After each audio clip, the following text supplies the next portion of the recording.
All right, so all of you guys are currently employed by the Artifact Securing Syndicate. All of you have met Legitimate Larry, the ringleader of this organization, Legitimate Larry, through different means. And all of you are on your first job with the great Legitimate Larry. The person that has been with Legitimate Larry longer than you guys is Wartrig. Did I say that right? Wartig. He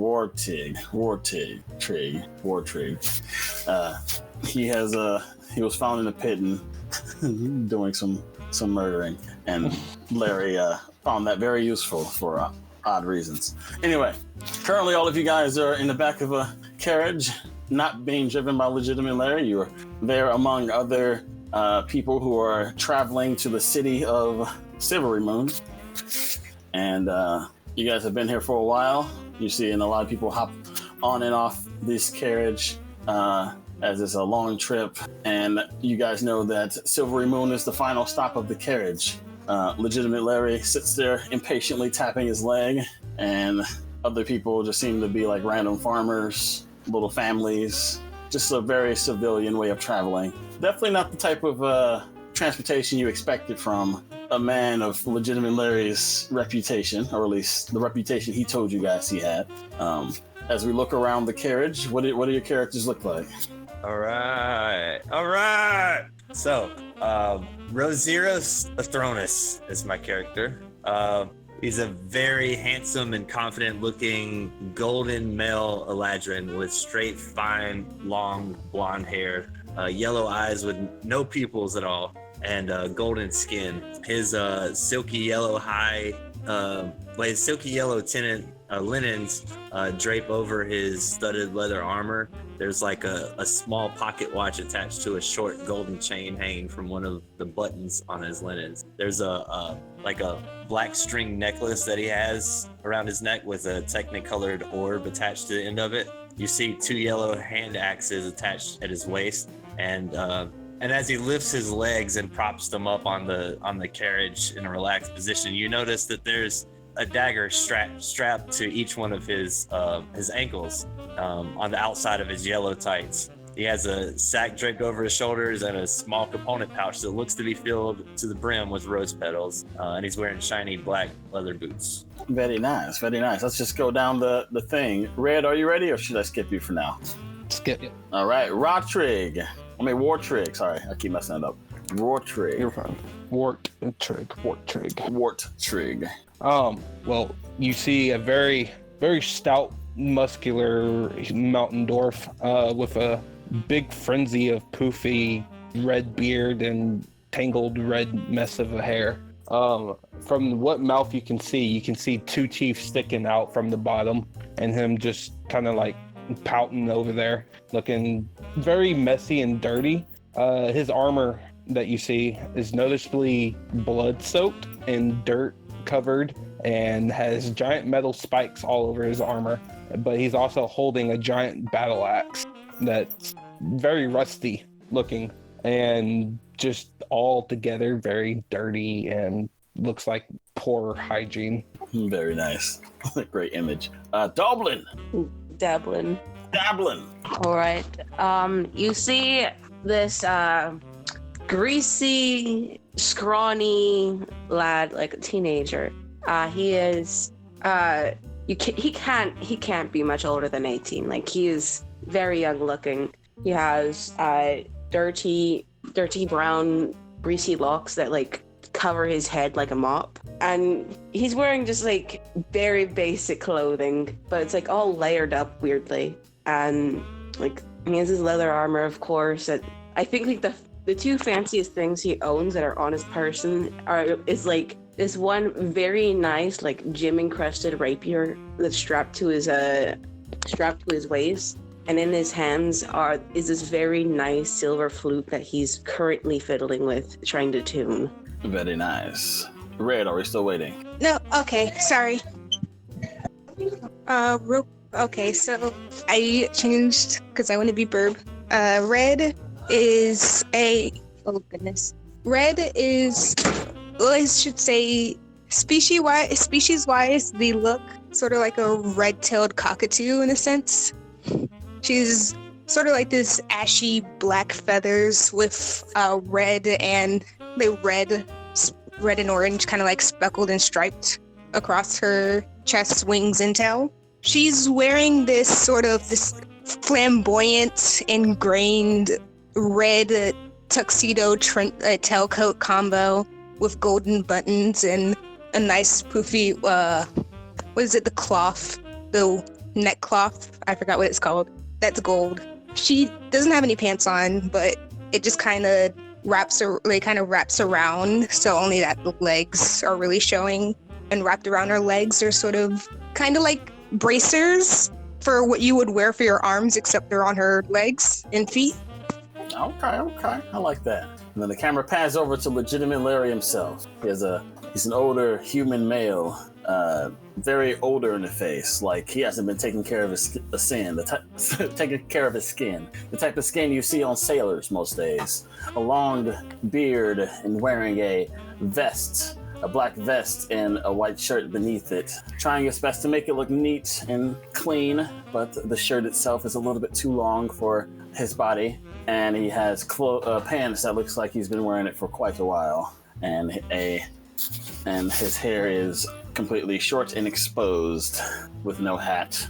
And those of you who are particularly more perceptive see that Larry's shadow is a bit different, a little bit odd, like looking at a TV with too much static on it, that sort of graininess. And Larry has been making small talk for the most part, but hasn't really gotten into a lot of detail for what you guys are going to be doing. He just says once we get to the town, everything will be made clear for the most part.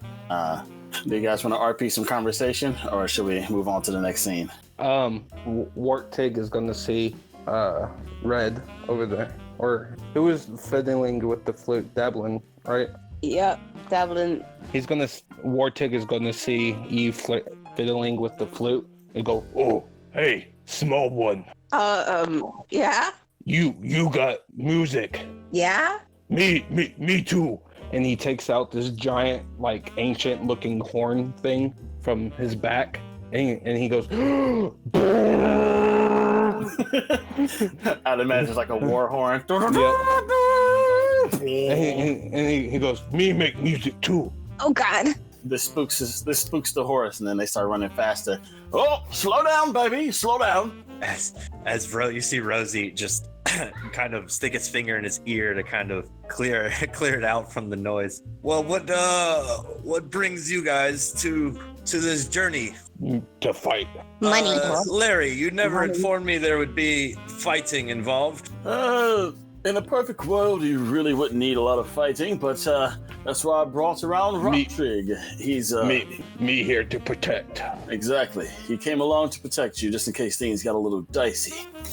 Oh, dicey. I like dice. I could get behind some dice. As a matter of fact, as he reaches in his pocket, Wartrigg jumps and goes, "Oh!" A deck of cards. Easy now, Wartrigg. I would like to show you guys a trick.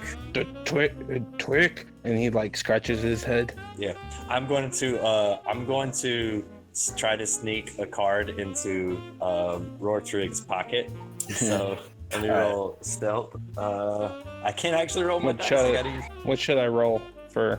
So I was thinking, perception for that one. You can either do stealth or sleight of hand, whatever you. Oh, sleight of hand. Sorry. Yeah. Oh. 21 for Wartrigg. 21. Bring it on, motherfucker. He might be stupid, but. Did you actually put in your character? Why am I going back into Angel's? Okay. And before, like, as soon as I do that, and before you notice that I put your card, that I was trying to put the card in, I'm going to cast. Hold on. I'm gonna like reach up and flick this clock that's on my chest, and I'm going to cast Charm Person. Oh, you motherfucker! So I need you to make a. Make a wisdom save.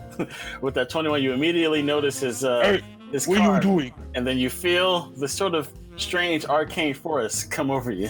Oh, it's not arcane. It's not arcane at all. It's very much hypnotism in a way. So roll a wisdom save. Okay. Because he doesn't actually do magic. He just 20. oh shit. He stares you directly in your eyes and don't even focus on the clock at all. I'm just like, what are you trying to do, small man? Oh, and he reaches back in your pocket and pulls out the card. Never mind, guys. So what is this? Confused. What is this thing that we're here to do? You all of you feel the cart itself stop, like the horses all stop, and you hear the guy running the cart goes, "Whoa, Nelly! All right, into the line, everyone out. Thanks for riding with." I was gonna say Dobby, but then I realized one of you was named Dablin. Thank you for riding with Steve's. Do you not know your own name? I know. I'm just tired today. I'm sorry. Anyway, everybody get out. Do you need a good bump on the head? Always help or take. He turns around and looks at the window in the back of the cart. Get out my cart. Oh, yeah. All right, get out of here, everybody. Get out of here, everybody. So now it's time for us to set up camp. It's time for us to discuss what we're here for. You see Larry dig into his pocket and pull out a big golden key. Imagine the Keyblade from Kingdom Hearts, but golden. And We're gonna start chopping down the tree for firewood. You won't really need that. Let him tire. I'm sorry. Larry walks over to. So you guys, when you guys get off the cart, you guys see. Well, I'm just hitting the mic. When you guys get off the cart, you guys see this town. It's like a small little settlement. It seems to be getting his money mostly from farming and trading. But you guys see, which if you were to live in this town, you would estimate maybe like 200, 300 people live here. So it's pretty tiny.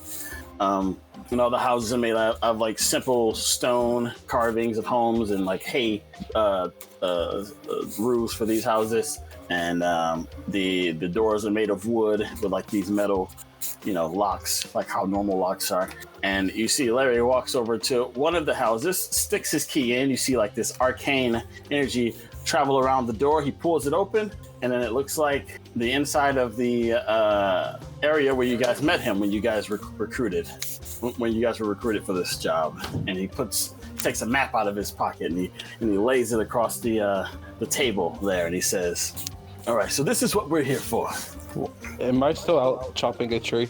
Are you still out chopping the tree? I mean, no one stopped me, so. No one did today. Are we not going to worry about the big guy? I mean, the small guy. The thing is, I don't think he's going to remember any of this anyway. So you can break him in if you want. That's distressing. He's all about muscle. He isn't brains. I've told him so much about my life, but then he forgets my name sometimes. You just point and he'll do it. What is this voice? I'm gonna mute myself for a minute there.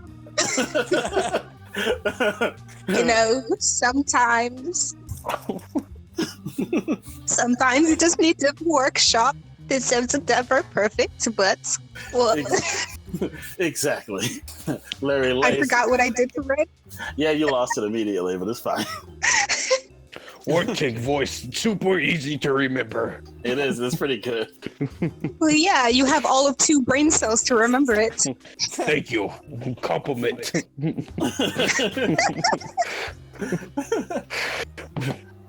So Larry lays a map of this town on the table, and he has one part of the town circled, and he says, "This right here is where we need to go." So I hear that there's a barber in town, and according to my Darkling connections, he is in pretty deep he's pretty deep in debt with some fey creatures around here. As Rosie looks at you being a fey creature himself, and Yep, that's rather racist of you. Hey, you don't make a deal with the fey, I've been told. No offense. He looks at Rosie. no offense taken.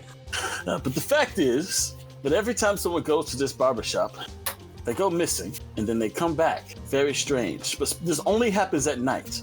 Apparently, they come back, they seem to be different, but they always have amazing haircuts. So I suspect that he has some sort of magical instrument inside of this home of his that I want my hands on. Through a lot of coercing and bribing, I have brought it down to about 2 things. One, either this man makes people really stupid by doing their hair, or he has some way of creating, some way of like taking their souls, and I suspect that perhaps we can conjure some sort of minions with this thing that he has. Does this mean I have to get a haircut? I can't really, these beautiful locks. I can't get a haircut. If you believe that is the best way that you can get in close with this guy, then yes. I'm gonna have to say no. I refuse. We could just and that one's gonna point at Roderick outside. Yeah, he's stupid enough that I think the haircut wouldn't make him any more stupider. You might be right. No, just I hate all of you. You might be right. Well, you know what they say, the weak is the most expendable. Well, he is your muscle, by the way, so if anything happens to him, I hope you guys are good at fighting. This is your first mission with me. I mean, I think Roderick, come here, Roderick. Did someone call my name? Yes, and I flick my stopwatch on my pocket watch again. Look at this, Roderick. And as you're looking at it, he's like, "You want to get a haircut?" What is this man doing again? Does he have to make another wisdom save? As I touch him on the shoulders, yes. Yes, I touch him on the shoulders very 22. He's too stupid for your hypnotism. Dude. I don't know what. Yeah, I don't know what he's doing. You know what? I don't know either. I hope I didn't make a mistake with you guys. That's okay. Some people just aren't acceptable to my ways. Why you hire these stupid people? You know what? Everyone's expendable until they prove themselves. Can a stupid person do this? And that one's gonna do a headstand. I mean, yes, cause look, and he does a headstand too. See, me do headstand. All right, well, Super easy. Well, since we're doing this whole thing with the headstands for a sake of performance and my personal amusement, let's do a dex or athletics check of your choosing. A general dex or an athletics. 24. Oh my God! Oh my goodness. You see why Larry hired this man? No. I'm just over there like no hands, just standing on my head. It's like super easy. So Dabbler, you fall over while looking at this guy. But the reason why you fell over is because you wanted to say to him, because you wanted to lift your head up and look at him and say to him, he's cheating because he's using the spiked helmet to stand up. But man, it's blown. But that threw you off and you fell over with your 8. But yes, one of the things I wanted to mention is that there has been some strange creatures being spotted around town. Are any of you familiar with boggles? You guys can make an art. I guess it'd be history. It'll be history. Oh, I got this. Oh. Uh-oh. Okay. Uh-oh. Oh, there we go. Power. Oh my God! Wow, you are not smart. Another nat 20. I love this guy. I fucking love this guy. The dumbest person in the party rolls the highest on the history check.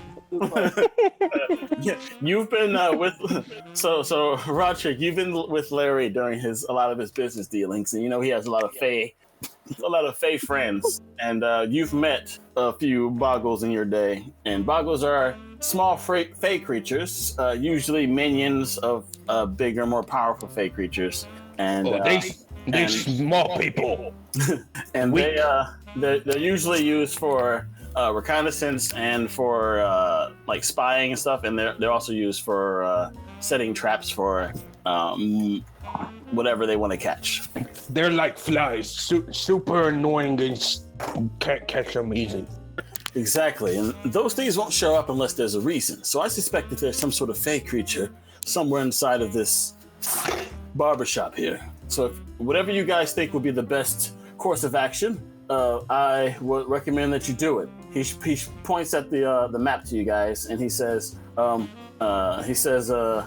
here's what the place looks like. There's 2 stories, and this place is open up until nightfall. And he also has some sort of strange pet that's like a giant snail that I don't really care too much about. But I've heard if you try to pet it, he'll try to hurt you. So I'd stay away from that. And then there's also a water well, really close to this place. That might be a possible entrance. But do you guys do whatever you think might be best to infiltrate this place?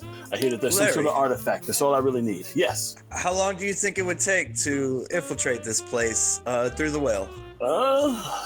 Well, I'm not sure if there's actually a possible entrance, but it might be the quickest way, to be honest. Okay, and So what about guards? What are we dealing with on the outside and the inside of this place? Are they going to be hostile? Well, from what I've been told from my connections, this place seems to be operating as a normal barbershop. The man's daughter is even still in here. Her name is Mop.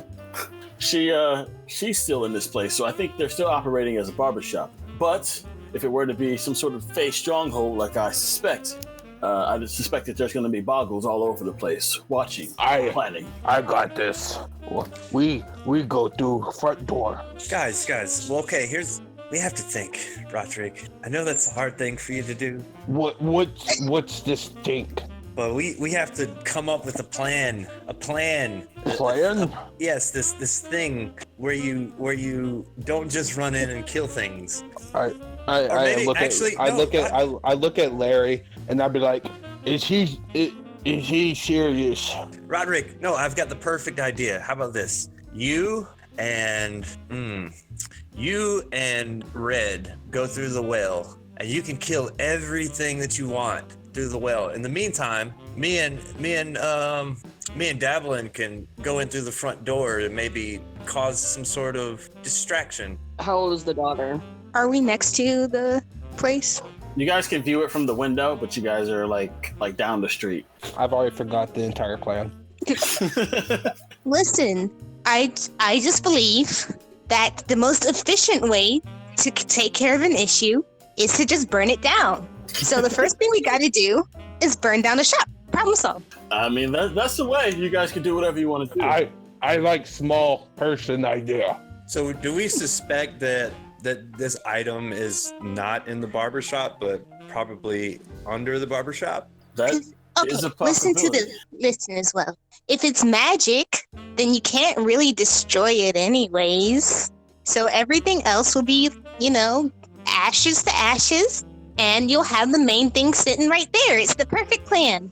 That's possible, but if the thing that Rosie is saying is true, if you guys burn this place down and this thing happens to be underground, it might be hard to get underground. Right, and it would blow our cover. We would have no way of... I mean, nobody suspects a fire. Here's my opinion on this. Hi, I'm Dablin. I'm siding with Rosie here. Cause whoever, if we're suspecting Feywild, wouldn't it be too strong for just a simple fireball to take down? I mean, it'd be pretty strong, so we would have to all come at it. That is possible. Here's a good idea. What if Red sets it on fire, and then we go in through the well, and then while it's burning and they're trying to deal with that, we come in from the bottom, see if we can see if the well leads us there, and it's just a long shot because it might not. But we can come in through the bottom, take what we need while they're distracted. Wartig don't like that idea. Wartig, you would get to destroy things that are distracted without them fighting you Wartig back. don't like water. Well, maybe we should check out the well and see if there's any water in it.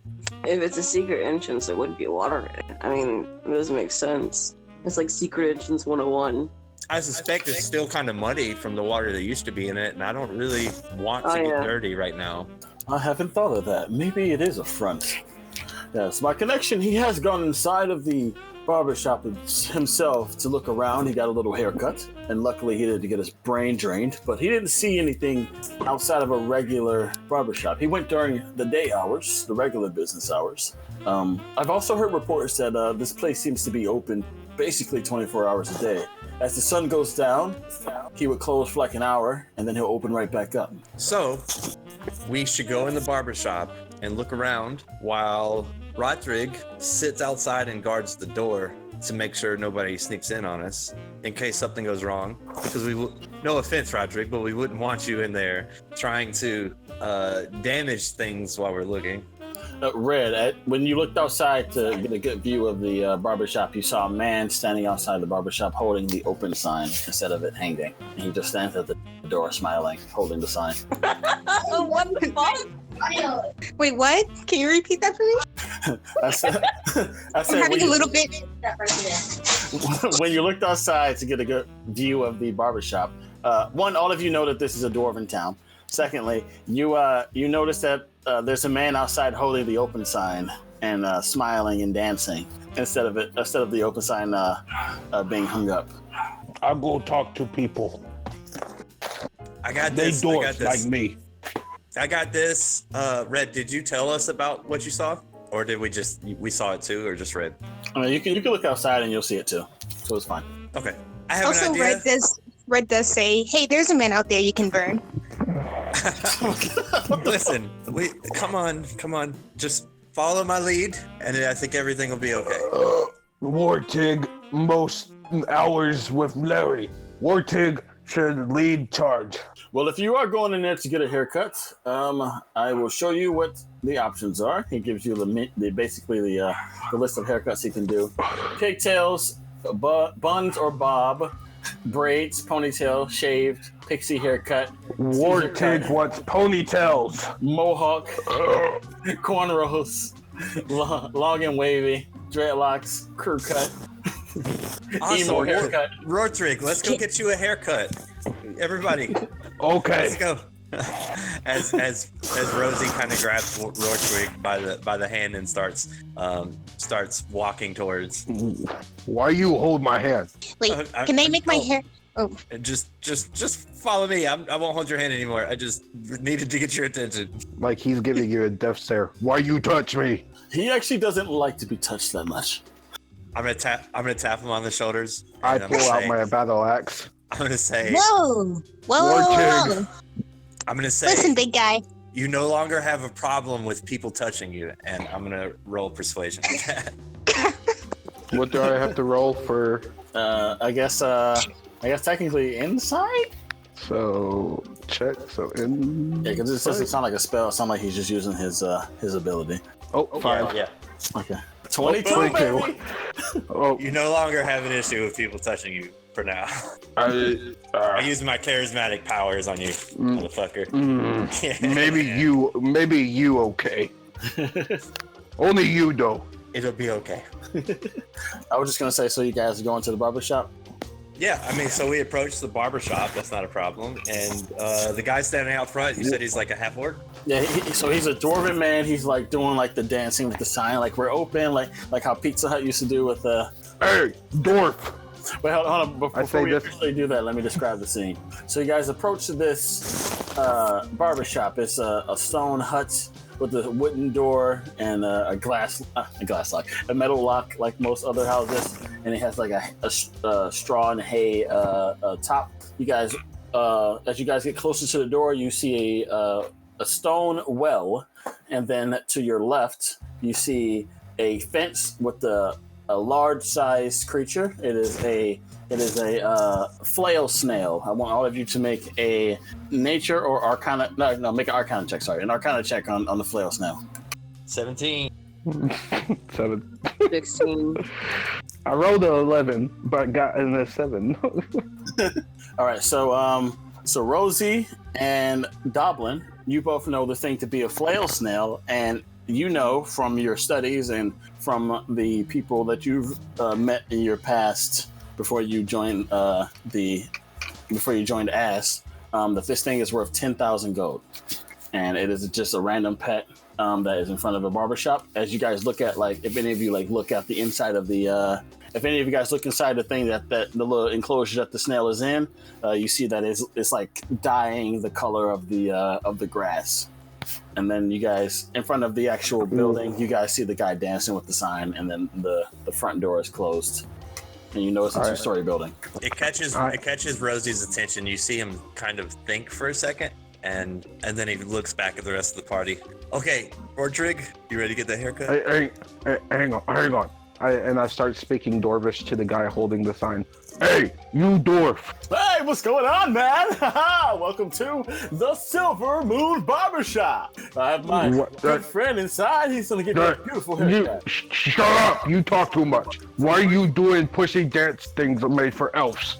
It's advertising, man. Yeah. Dwarf guards be disappointed in you. Dwarf guy would be happy to have a job. Yeah. You My too friend, happy my for friend. dwarf.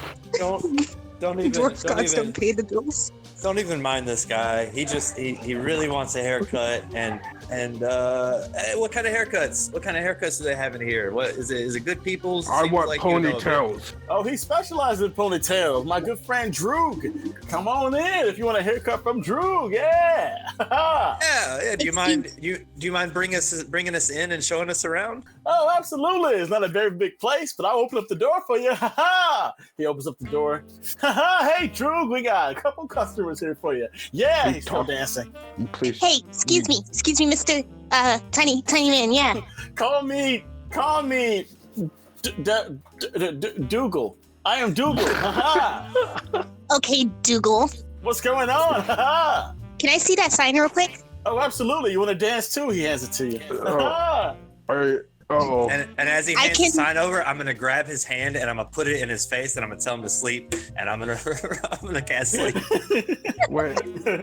Don't even roll it. He falls asleep. As he falls asleep, hey, no, your friend's passed out over here. Somebody come help. Droog runs outside. Hey, what's going on, man?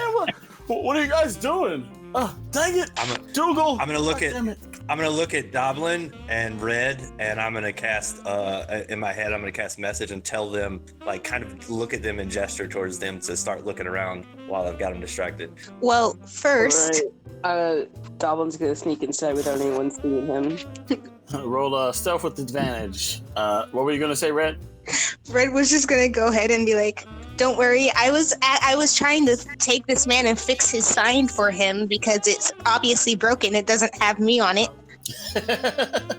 And then she'll like burn the sign and then use prestidigitation to make a new one with her face on it specifically. This is rather small. But Don't worry about it. Cool, I guess. You're welcome. I think the sign will only exist for an hour, so he's just gonna have. Yeah. Cool. I guess he doesn't notice that Doblin walks inside. Dougal. Distraction. Wartig wants haircut. All right. So before we handle that, let's cut inside of the house itself. So you guys go inside. The first thing you see is a big mirror right behind a barber's chair. As you look around the room, you see that there's also surgery equipment, and you deduce that this guy is a surgeon / barber. He does it all. He can fix your face and your bones and your hair. As you look around, make a perception check. That's all you guys kind of see. But before a perception check, it's like a sink and basically regular barber stuff, and then you see a stair going upstairs, and then you see a back room as well. Oh my God! It's an in-game barbershop. You come out a completely different person. Yep. Red, would you like to roll a perception as well? Did you go inside? Oh shit. Did you go inside? Actually, I don't know. No, I didn't. Only Okay. Doblin inside. I mean, technically, I made the little sign guy fall asleep at the door. So, like, as he was opening the door, so they would technically be able to see inside, I think, or at least walk inside, no problem. Yeah, you better look inside. Okay, yeah, I'll give it to you. I guess since you're not inside, you won't really be able to give a good look, but you can do a perception with disadvantage since you're outside the door. Oh no, Red's gone. I just realized Red is gone. Oh no! All right, let's cut. So with that 5, you don't really see anything. Let's cut outside. Droog is trying to wake up Dougal. Oh, man, what's going on, man? What happened to this guy? Is he sick? Is his blood sugar low? I told him to start eating more sugar. What happened? I don't know. I went to shake his hand and he just passed out on me. Oh, jeez. He like shakes him, and Dougal wakes up. What happened? My sign. What's wrong with my sign? Whose face is this? Let's cut inside. I mean, you're standing right outside. Red, make a perception check with disadvantage. Oh God. Okay. As you're looking inside of the barbershop, like Rosie asked you to. Give me a moment, please. I'm all over the place. My sheet won't load. But yeah, dabbling with your 5, you don't really notice much. It's just like a regular barbershop. There's an upstairs, there's a back room, and then there is the door you walk through, and then there's like mirrors and surgery equipment. Still waiting on. Yeah, waiting on Red. You want me to roll for you, Red? Oh no, Red got it. Okay, there you go. Oh. 9. Okay. It just looks like I see everything. it looks like a regular old-fashioned barbershop. There's an upstairs, there's a back room, and then there's just the mirrors. And then we cut back outside. Oh man, Dougal, come on! What am I paying you for, man? Get up, man. All right. Droog stands up. He looks at the people who are standing outside right next to him. He looks at Rosie and Roderick. All right. So one of you wanted a haircut, right? Yes, but first, what big snow is that? No, Roderick, I think it's we were thinking about getting a haircut for him, but I'm not sure. What do you think? Does his what could you do? It's quite all right. Yeah, that's a flail snail. I use that to help me dye some hair. So if you want to add some extra color to your hair, I can totally do that for you. Can I touch snow? I wouldn't recommend it. He might hurt you. We have to sing a specific song for him to not want to attack people. Oh. Do you keep him in the cage like that? This is cruelty to animals, isn't it? Is he food? I wouldn't eat him. He's basically hair dye for us. Is it tested on animals as hair dye? Well, he is an animal, so maybe. But have you tested it on like bears to make sure that it's not gonna harm anybody? I put it on me. He showed you his hair. It has red streaks in it. Whoa, that's new and interesting. Oh yeah. What could you do with my hair? Let's see. He looks over at the flail snail and it leaves like a rainbow trail. What color do you want?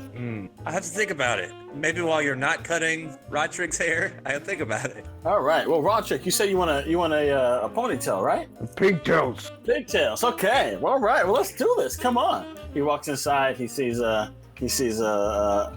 looking around, and he pushes right past him. He goes, "All right. Okay. Go ahead, sit down, Mr. Roderick. Sir, did you want a haircut as well? You can come in next after this good sir here." Dublin looks to Rosie You need it. I shake my head no. I'm good. Dublin's just gonna leave. Doblin, All right. what'd you find? As I whisper at Doblin. It's just a barbershop, man. It's just a barbershop. Okay. Hey, can I cast detect magic? Sure.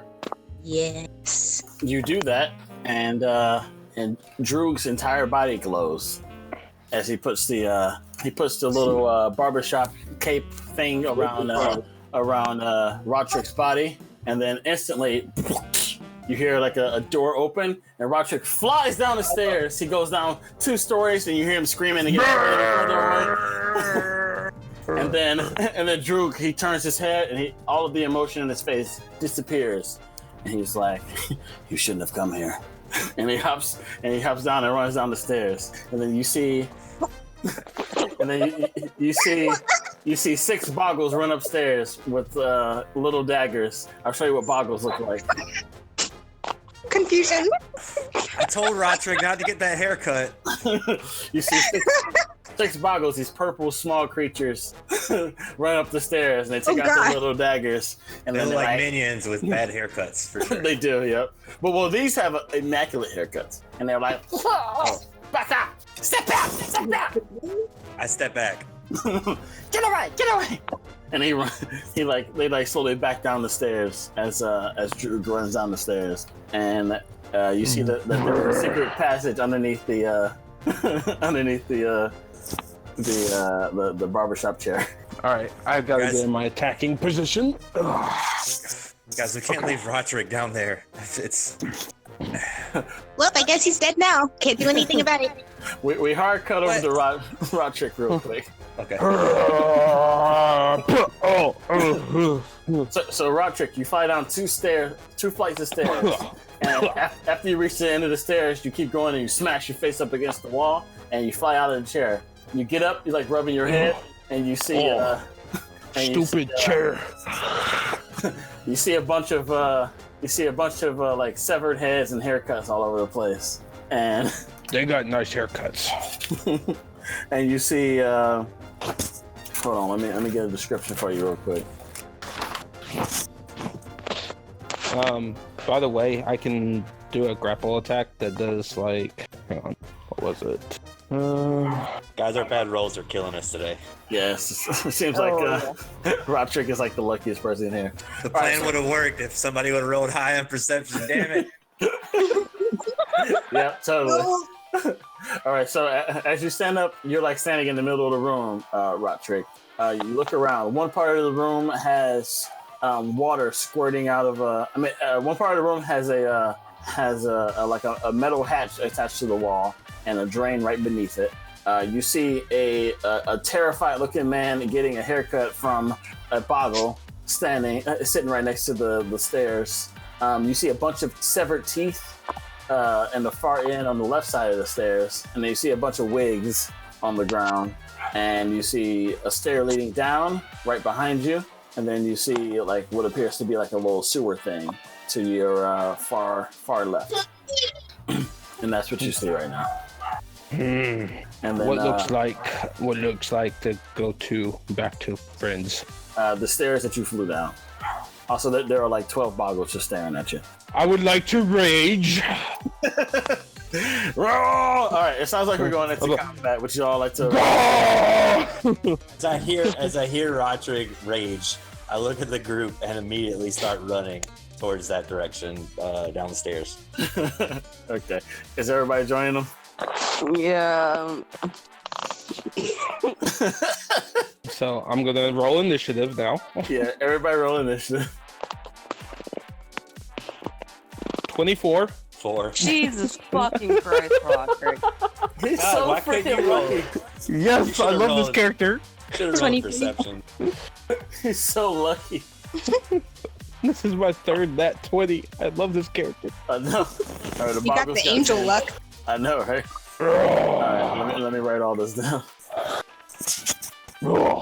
Let's see, what can I do? All right, so obviously Roderick goes first. Rosie got 4. Doblin got 11. How do I rage in Discord? I don't think you can do it. Yeah, you type Rage. C space rage. I haven't entered the thing in yet. Oh, then you have to manually click it in D&D Beyond. Okay, I So am raging. you'll just have to add all the pluses and buffs to it. Okay, if you Oh rage- wait, Red got a nat 20 as well. Who got the better? Oh, okay. So it's Roderick, Red, and then it'll be Dablin. I keep calling you Dablin. I'm sorry, Dablin and Rosie. and then the Boggles and then Rosie. Oh, got you. How do I Oh, attack with 2 hands when I'm wanting to attack with 2 hands instead of 1? You just attack with 2 hands. You just say you attack with 2 hands. But you have to Is there say a way it to before you roll say it?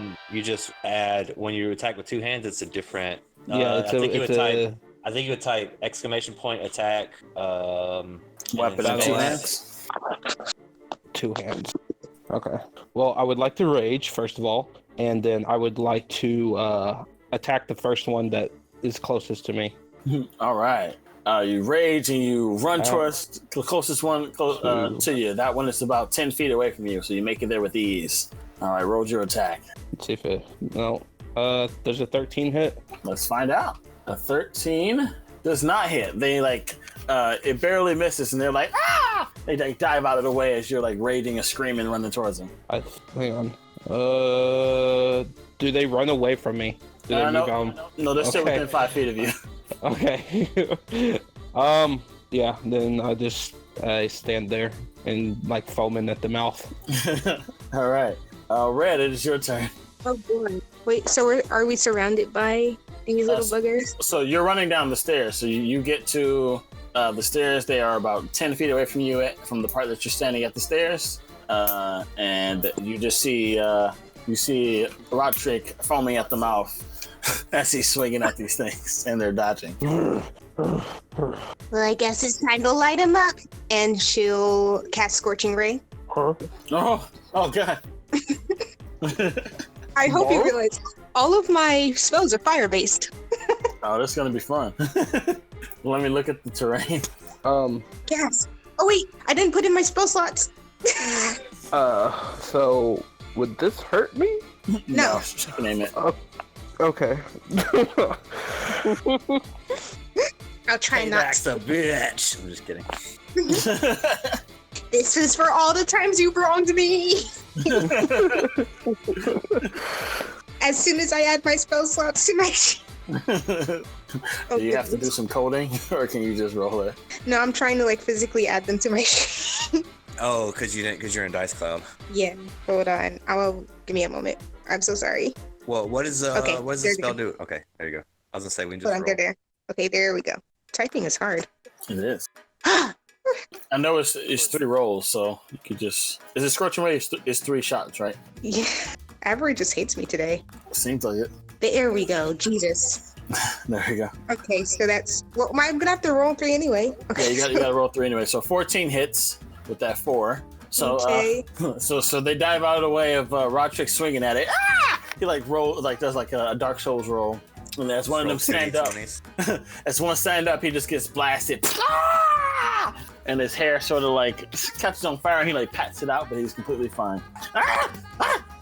Oh, it's to my intelligence, not my charisma. That's dumb. Oh God. Oh my I just goodness. roll it and add it. It'd be aight. I know. Just roll 2d20 and then just add your intelligence. Yeah. And then try to fix it after, like in between. Okay, I'm sorry. So that was a +6 instead. A +6 in damage or +6 to hit? +6 to hit. So it would have been Okay. Yeah, it hits, but it's still 4 damage. That one hits So as that's well. 24. So there's 6 of them down here. Are you hitting the same one? And now I'm hitting 3 different ones. So one of them, he's patting out his hair right now. And then the second one hits, the third one hits. So they all hit. Roll the damage for each one. All right. Perfect. That's what I enjoy. Thanks for doing this, Red. It's making my life easier. So 6 damage on this one. He looks, he's not quite bloody, but he's almost there. And the other one, was that 3 damage? Oh, okay. Yep. That one looks in better shape than the other 2. And he's like, ah! Ah! And they're like rubbing their heads together to get the fire out. And right now you're standing on top of the stairs. What would you like to do after seeing this? They are currently about 10 feet away from you. There's Well, space to your left and there's space to your right if you want to get off the stairs. yeah. Can I get off the? I would like to get off the stairs. All right. Would you like to run towards the bloody dentist chair with teeth all over the floor? Or would you like to run towards the man inside of the chair who's screaming for his life right now because they're cutting his scalp off? Yeah, I would like to go help the man. You run over to that guy. And that's where you're standing. You're closer to the boggles, though. Anything you want to do? I'll flavor it that you're like untying his arm from the chair that he's strapped to. Oh yeah, like she burns the ropes. Okay, she burns the ropes. The guy like just falls out of the chair and starts rolling around. All right, is that it? That's your turn? You're safe now. You're welcome. Yeah. Ah, my head! Oh my god! No, it's okay. You're safe now. Thanks to me. You're welcome. All right, Dablin, you're at the top of the stairs. You just saw Rosie freaking blast some dudes after Red. You saw Red blast some dudes after Roderick missed his swing and run down the stairs and free a guy. You're standing at the top of the stairs. They are about 10 feet away from you, and there's 6 of them down here. One of them look like they're in really bad shape, and then the other ones look okay, but a little damaged. And then 2 of them looks okay. 3 of them look okay. Dablin! Oh, No, stuck to the what's up? Did you hear any of that? Goblin is dissociating.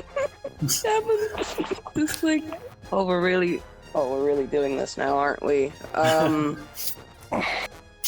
Fuck, I can't do anything here. Is it like, are we being surrounded?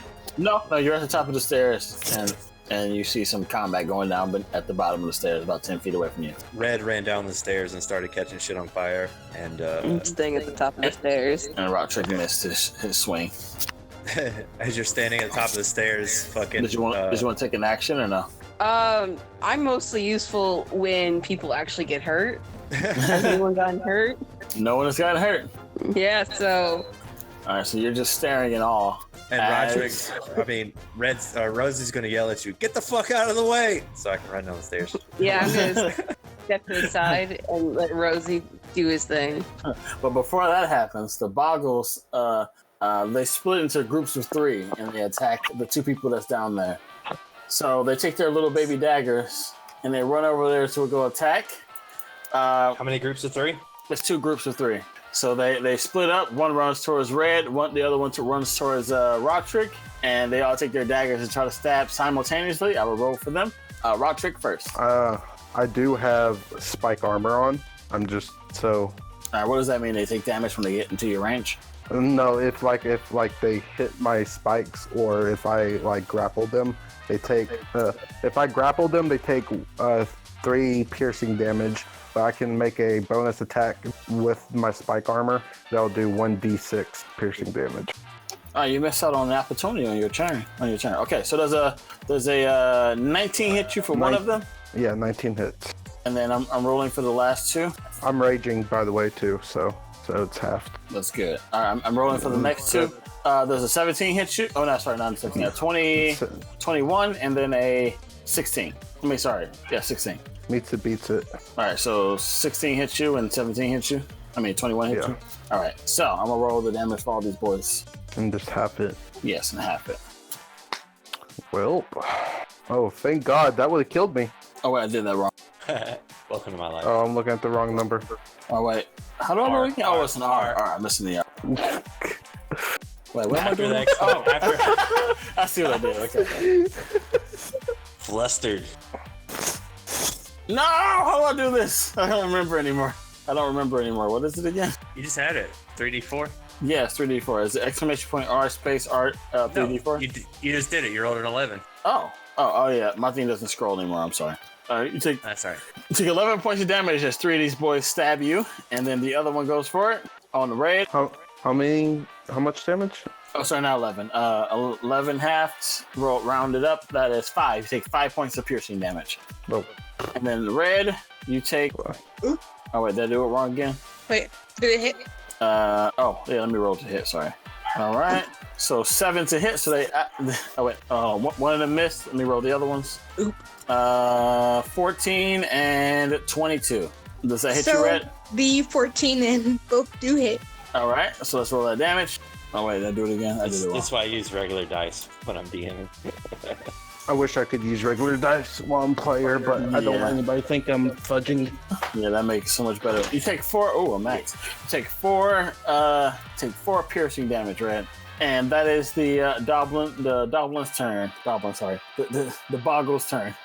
All right, Rosie, it's your turn. That took way longer than I expected. I like regular dice. I need to buy regular dice. All right, Rosie, it's your turn. You just see, you see your 2 comrades down there get stabbed. You see Red release somebody and then immediately get stabbed afterwards. And you just see, Dablin just standing there at the top of the stairs, just dumbfounded. I run straight down to the group that's on red. All right. And I'm going to pull out both of my hand axes, and I'm just going to start swinging at one of them with 2 hits. All right. 13 misses. He jumps back out of the way and jumps out of the way. 2 misses.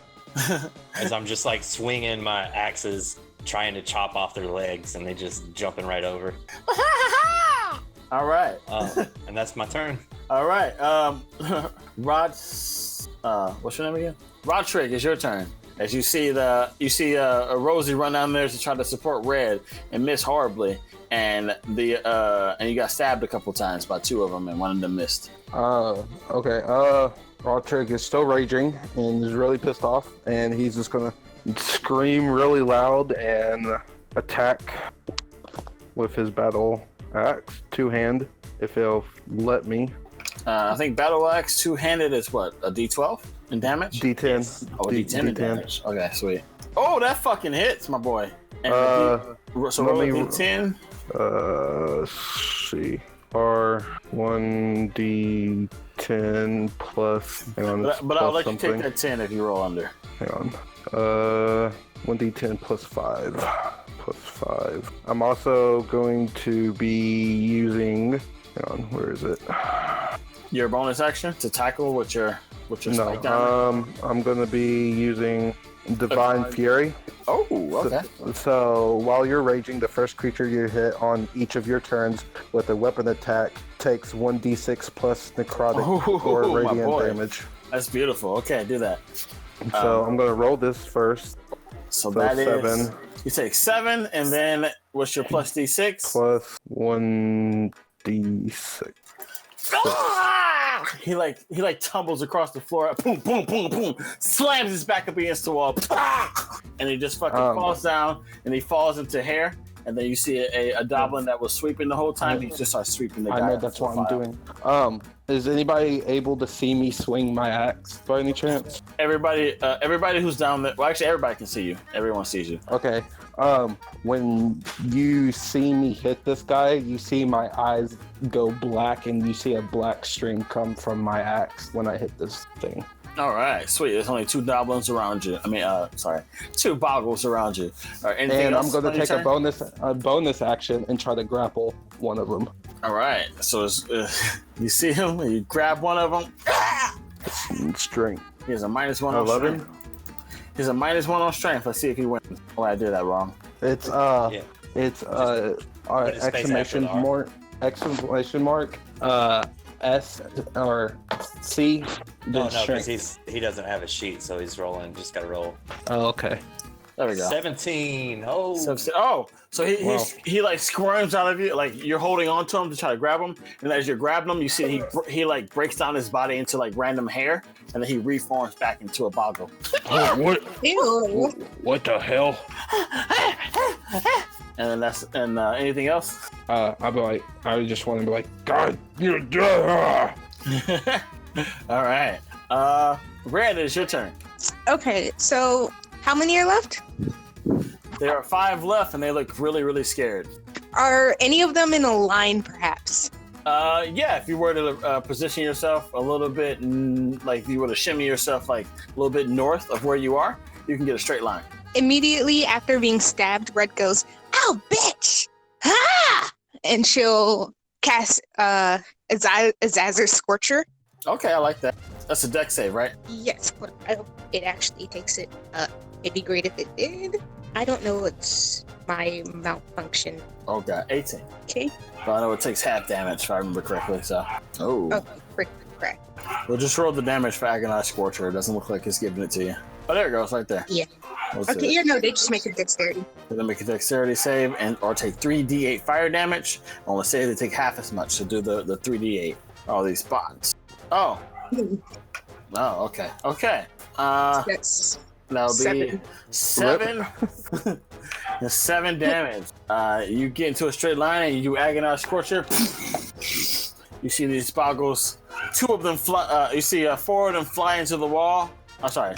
Yeah, 4 of them fly into the wall. And as the fire dissipates, you see remnants of hair as they fall down. And then there's just one of them standing there, super bloody, and he's standing close to Rottrig. Anything else you want to do on your turn? Nope. All right, this boggle, he's going to excrete some viscous liquid, and then he's going to run away and go down the stairs. He gets about 10 feet down the stairs to the south of this wall. Does he run Okay, past me? Oh, he does run past you. roll it. Watcher's like, where are you going? Oh, that hits like a motherfucker. Let me roll that D10. There's no need. He's actually pretty fucked right now. Hang Go on, ahead and hang roll on. it. Go ahead and roll it. I like the overkill. 1d10 plus. Hang on, let me make sure I'm doing the right plus too, because sometimes that shit. Plus 5. Oh, it's plus 7. Well, it's plus 5 to damage. What's the hit? Plus 7 to hit. Yeah, it's plus 7 to hit. That determines if you beat their armor class, and then the damage is plus Okay. 5. Okay, yeah, it's plus 5 then. I'm just And making then, sure. and then since you're raging, is also a plus 2 to the damage. So a total of plus 7. I guess you're right. And so 13 plus Divine Fury. So let me roll that. This dude's gonna turn into a powder at this point. He's already dead. D6 +5, so 14, 15, 16, 17, 18. So 18 points of damage. So you see this guy try to run away, and then freaking And go into black. Can he go into like black flames from the divine shit? yeah, you smack him, he like explode into dust, and there's like super fiery into black flames, and this hair that he explodes into doesn't even hit the ground before it completely dissipates. And you guys clear this room. Give me. Oh, it's cleared completely. All 6. Yeah. Shit. Watcher goes, we clear the ones. Goblin like walks downstairs very calmly and just like, man, it smells like burnt hair in here.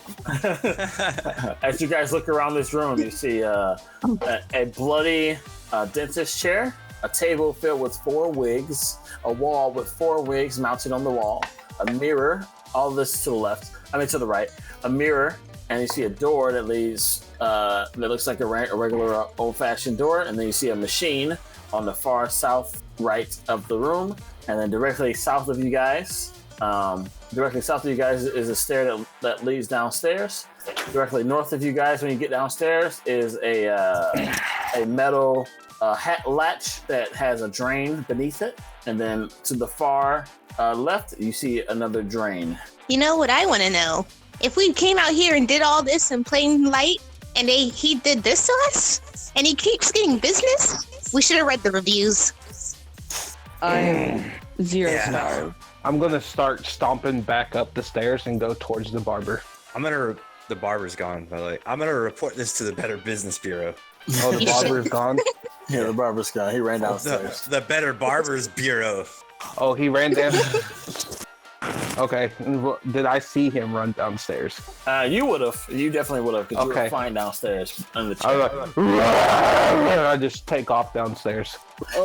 You see him run downstairs. Is there anything, you kind of described the drains and stuff, but is there anything super suspicious about the way things look down here? There's a lot of wigs around, and you also notice that every creature that you guys killed turned into hair. What about, what were the locations, like the main locations that were around? You said there was a sewer, like a sewer drain? There's a sewer drain to your far left. To left north-ish area, there is a latch with a drain right in front of it. And then to your right, there's a door. And then there's a door, but right next to that door, there is 4 wigs. In front of that door, there is 4 wigs on the table. And then to the right northern area, there's a dentist table with a lot of dentistry artwork around it. And then to the far right south, there's 3 wigs and then another machine. I'm gonna steal the best looking wig, and I'm gonna just run straight towards where Roderick was going to make sure he's safe. All right. I meant to say that in the machine, there's a skeleton corpse sitting there, and then the best wig, in my opinion, is the one that looks like Cloud Strife. Yes, I'll take that one. Just go right in my sack. Now you have a Cloud Strife wig, so you have the hairstyle of Cloud Strife from Final Fantasy. Hell yeah! All right. So, This is a barbershop and all of this dentist. Is this guy's fetish? Is this what he does? You suspect that he is a barber, a surgeon, and a dentist, all at one. Efficient but questionable. This actually isn't very uncommon, from your knowledge. I mean, y'all haven't seen Sweeney Todd. This is a thing. That was just a thing back then. Oh, I can't wait to get my teeth pulled out and then go get a good haircut afterwards. Oh yeah, that's how it be. What's this machine with a skeleton corpse in it? So I meant to say, in the dentist chair, you see a laughing mask. You see some monster teeth, and you see a drill of the slender widow. You guys know what I ask. All right, so the thing with the monster corpse, that's this one. It is a blow dryer. So it's a blow dryer, and it appears to have a furnace attached to it, and it has incredible heat in 4 different settings. As you read the settings, you see dry, wipe, bake, and burn.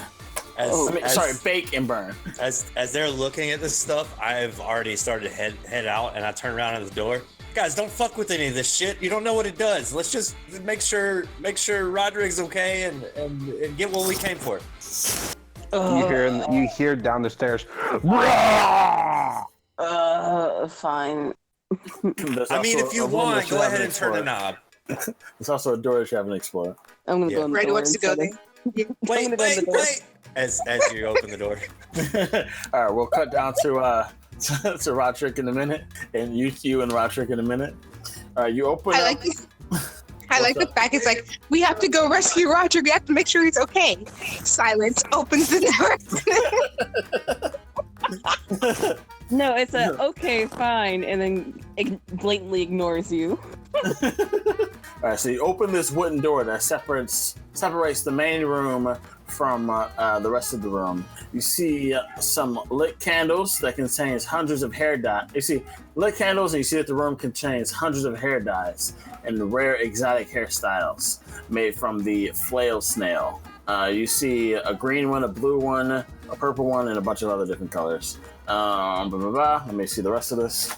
Let me skip ahead to the important parts. Motherfucker printed it out like a ball. You see a green dye with 4 doses. I mean, you suspect it to be 4 doses. You see a blue dye. You see a purple dye, and you see an empty cage that you suspect should be more dyes in there because he has dyes inside of cages for some reason. And then you have one that looks like it can remove color. It's like a clear viscous liquid. Wait. Don't we know that the flail snail is worth like 100K or something? 25 gold. Imagine 10,000, by the way, but it was Doblin knows that. I mean, Dablin knows that. I know that too because I was out there, homie. Come Okay. on. Like, imagine how much these hair dyes are worth. Haha, dab. That's my thing. And then I dab. And I just Sorry. start dumping all this shit into my bag. All right, so there are 4 shelves of different hair dyes of different color. You start to slap them boys into your bag, and it gets really heavy. Which colors do you want to prioritize? I'm getting all purple. Nothing but purple. You stuff your bag with purple, and you stuff your bag with different purple hair dyes. And as you put it in there, since you're magically inclined, you feel like it might be something magical about these things. I'm gonna read the look at red. I'm gonna You read look the at the label, purple it says dye. lush. You read the label, it says lush. I'm gonna take a bottle of the purple dye. I'm gonna look at red and think for very visibly think for a hard second. What? I'm gonna dump the purple dye over my head.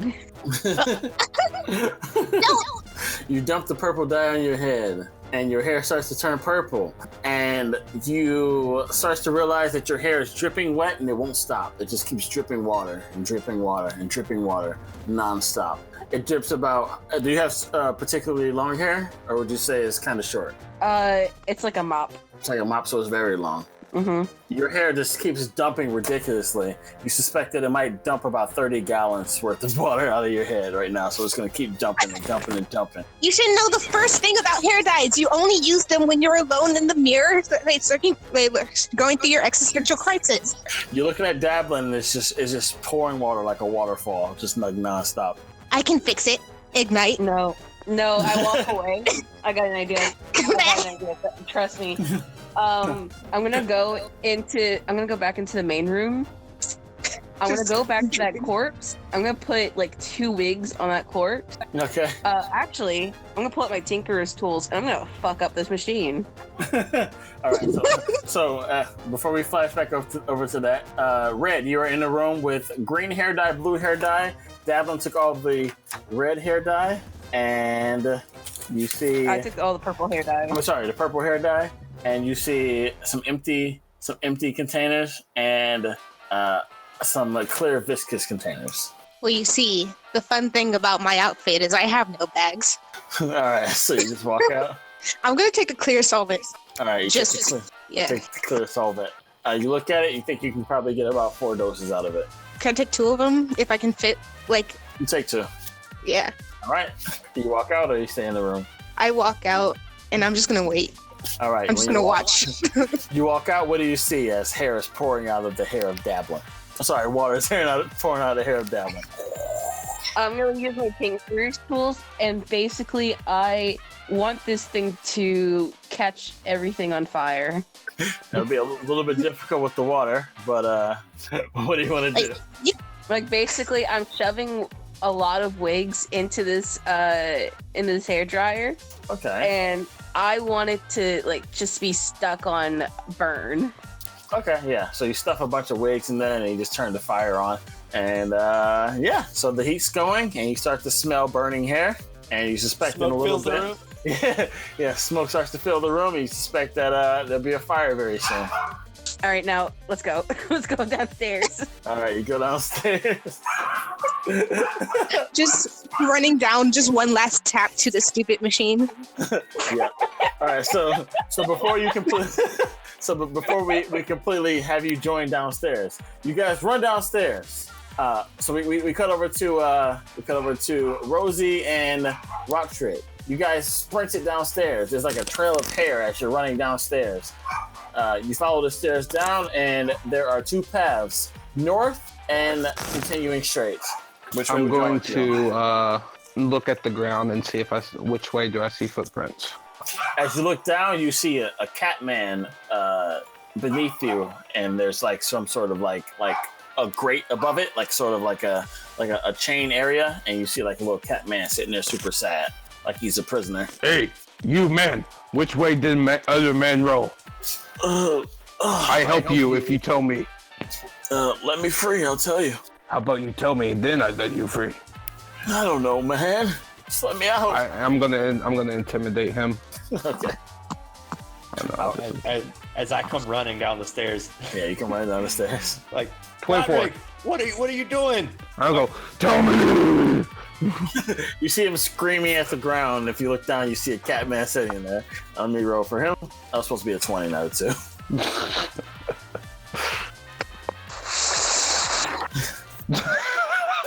He is vividly terrified. Tell me which way men go. I don't know, man. I heard some footsteps go forward. You better tell me truth. Northern, I guess. I don't know. I immediately start running north. I look down at the drain, look at the guy, and then look up at Roderick running again. I just shake my head. Fuck! And I just start running. And you run towards Roderick. Yeah, I just run following behind him. All right. As you walk away, you hear the sound of water going down the stairs as as the other two join down the stairs. And we'll take this moment to take a little break. All right. So we're going to cut over to Dablin and Red going down the stairs. Dablin's going down the stairs first. And Red, you're seeing a bunch of hair just fall from Dablin's head and falling down the stairs and just like going down to the bottom of the stairs. As you guys get closer to the bottom, you guys hear as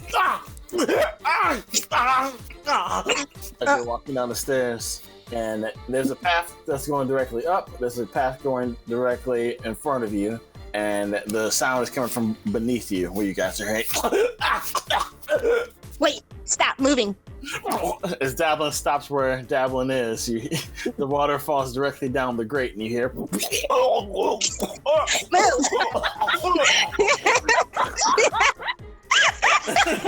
Are you waterboarding this thing?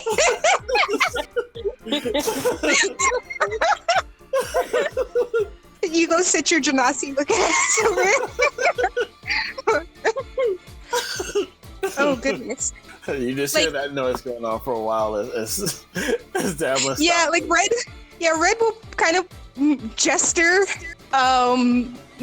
dabbling away from the grate and kind of look down. Hey, you know your choking is really obnoxious. Can you like stop?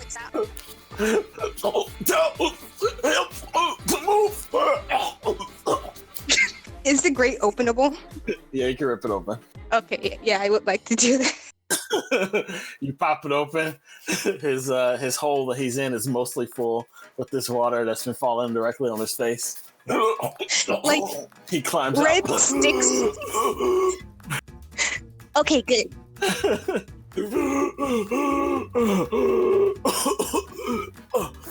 Like, to be honest, I don't know who you are, but actually, Your choking is really, really annoying, and I think you should be more mindful of other people that are over here. I'm sorry. I just couldn't move, and you were dumping water on my face. Are you with the others? My friend. Did they come out? Yeah, they went this way. He points like in the northern path. He says, "There's others back this way." He points in the path directly in front of you. There's a few others, including a Chord. All of these little creatures, they're being created from the Chord. We need to set them free. Okay. Okay. I'm just like a fucking geyser of water. Just okay. You're like just dumping water. He's like coughing out water. They're over there, but your friends are up this way. You good? I'll be okay. You need a glass of water, mate? Oh, you think you're real funny, don't you? Yeah, I'm hilarious. Oh, But that's besides the point. you suck. He makes his way up the stairs. I'm getting out of here. Oh, Oh, be careful, there's Okay. a fire! oh, what now? You'll figure it out. Whatever. He starts to make his way upstairs. All right, so you guys, have a choice to make. Do you want to go to the direction that he said that there's more people, or do you want to go the direction that your friends ran? Where's the pool? I'm not gonna lie, everything he said just went one ear out the other. I have no idea what was said other than... people. The Chord is in the path directly ahead of you. Yeah, I'll follow. I'm just following along. All right, you start to walk forward towards the other path, and you make eye contact with what are these things called? You make eye contacts with 3 verts. All right, let's hard cut over to where Rosie and Rotrick is running. Roderick, slow down. Rotrick, you follow the path forward to the direction that the Tabaxi pointed you, and you end up in the room with 8 verts, and they're holding a giant scissor up in the air, and they're going. I yell louder now. And I run towards them with my axe. They stop what they're doing and they stare at you as you enter the room. Before you enter the room, I'm gonna cast True Strike on you with concentration. So, Okay, True Strike? What the fuck are you doing to me? Okay. You got True Strike? What the fuck is True Strike? He identifies Don't your know. weaknesses. Oh, okay. yeah, Never mind. yeah, you don't know. He has No idea that I advantage. did. He has advantage or something. What do you want to do before we let this scene play out? Before we let this scene play out, what do you want to do, Rosie? Rosie? No, I'm gonna let it play out, and I'll do what I need to do when it's necessary. All right, you run into this room. 8 verts are looking at you as you're screaming. Wait, I thought you said cool. What happened to your mic? Why are you like whatever this is? Oh, sorry. I think my thumb was over it. Okay, you're back to episode 1, Mondor. My bad. That's normal. Okay, you run into this room. You see 8 verts staring at you. One of them holding a giant pair of scissors, and they're all staring at you. I just want to foam at the mouth.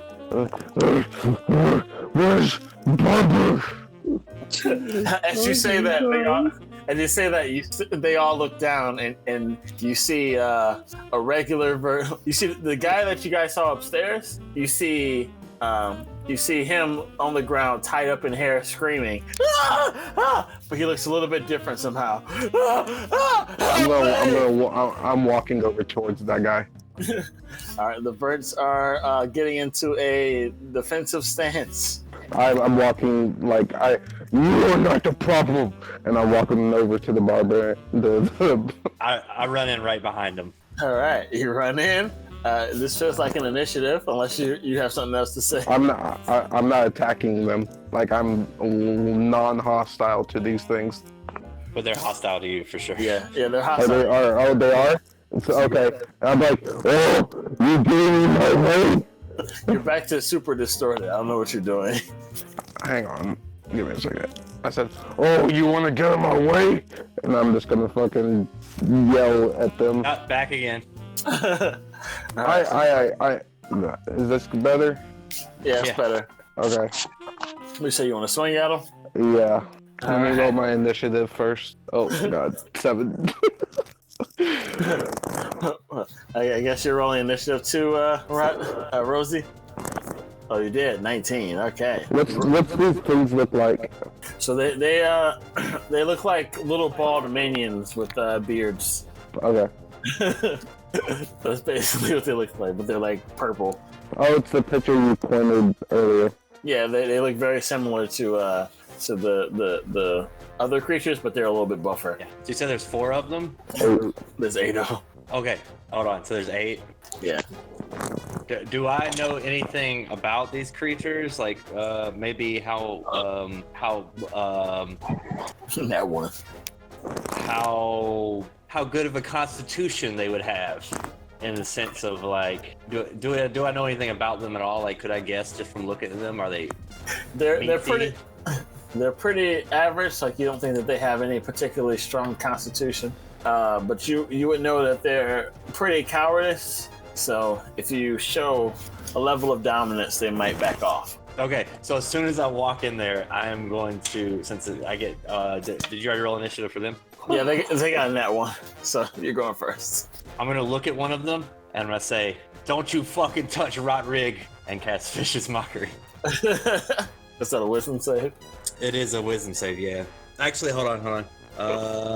It must see, yeah, wisdom save, or take 1d4 psychic damage and have disadvantage on next attack roll. You do that, and 18. He is unfazed. He saved, yeah. All right. Well, and that's my action for my first go. So that's it for me. All right, Rodrig. You see him talk mad smack. I would like to rage. Let me get rid of another rage. How long does rage last? A minute. A minute. 10 rounds. Okay. Yeah. Just scream and more foam coming out my mouth, and I'm gonna attack the one that's closest to me with my battle axe. All right, that one's a 20. 20 hits. That one is sort of staring at Rosie, 10, and you come in 5, and sucker smack him with your axe. 17, then plus a 1d6. So 18, 19, 20, 21, 22, 23. 23 damage. He explodes into a dust of hair. And I want to scream and just roar and try to intimidate all of them with my battle cry. Roll to intimidate. 16. All right. You see 4 of them take off running, and there's 3 left in the room. One of the 4 that take off running to the room to the far left has the scissors, and the rest of them take off running. Do any of them run by me? None of them run by you. Or like run out of my initiative area, because I walk towards them. There is no attack of opportunity for this one. Okay. Does the one with the scissors, is he still in sight, or is he already gone out of the room? Yeah, you see him in sight. Okay. What about the other 3? Do they try to attack or anything on their turn? Yes, they go for an attack. 2 of them go for the scary barbarian, and 1 of them go for you. So 2 of them miss. 10, 3, and 19. 19 goes for 19 will hit me. Yeah, 19 goes for you. Hits, yeah. Roll that D. And 6 piercing as he stabs into you. Oh man. And if you look over to your side, Rodrig is like dodging and blocking all the other ones trying to swing at him. All right, let's hard cut over to the other 2. You guys walk into a room. There's 3 verts looking at you, and then there's 1 guy inside of a cage. You notice Would you call them little Uzi verts? Yeah, you call them little I Uzi hate you. Red, you see a cord inside of a cage, sort of freaking out. A small creature with like dreadlocks. It's just like a little gnome creature with dreadlocks. And you see 3 other verts looking at you guys as you have interrupted some sort of ceremony. Hey, listen. We're here for it too, man. We're just late. They all look at each other. Roll persuasion. But, like, Man, you wouldn't believe the traffic. Like, oh. And then on top of that, Dougal outside. Man, he... Let me do an insight on that one. Like, you really wouldn't believe it. I had to go stop at fucking Martha's birthday party. One of them look at you and go, "Yeah, Dougal's kind of a piece of shit, isn't he?" Oh, tell me about it. They roll Just a two. fucking passed out on us, like, dude. I know, man. Eat This some is sugar. blood sugar, man. I'm tired of that guy. I'm always talking to him and telling him all these stories, dude. He don't even listen to me. He just dances around like he don't even pay attention.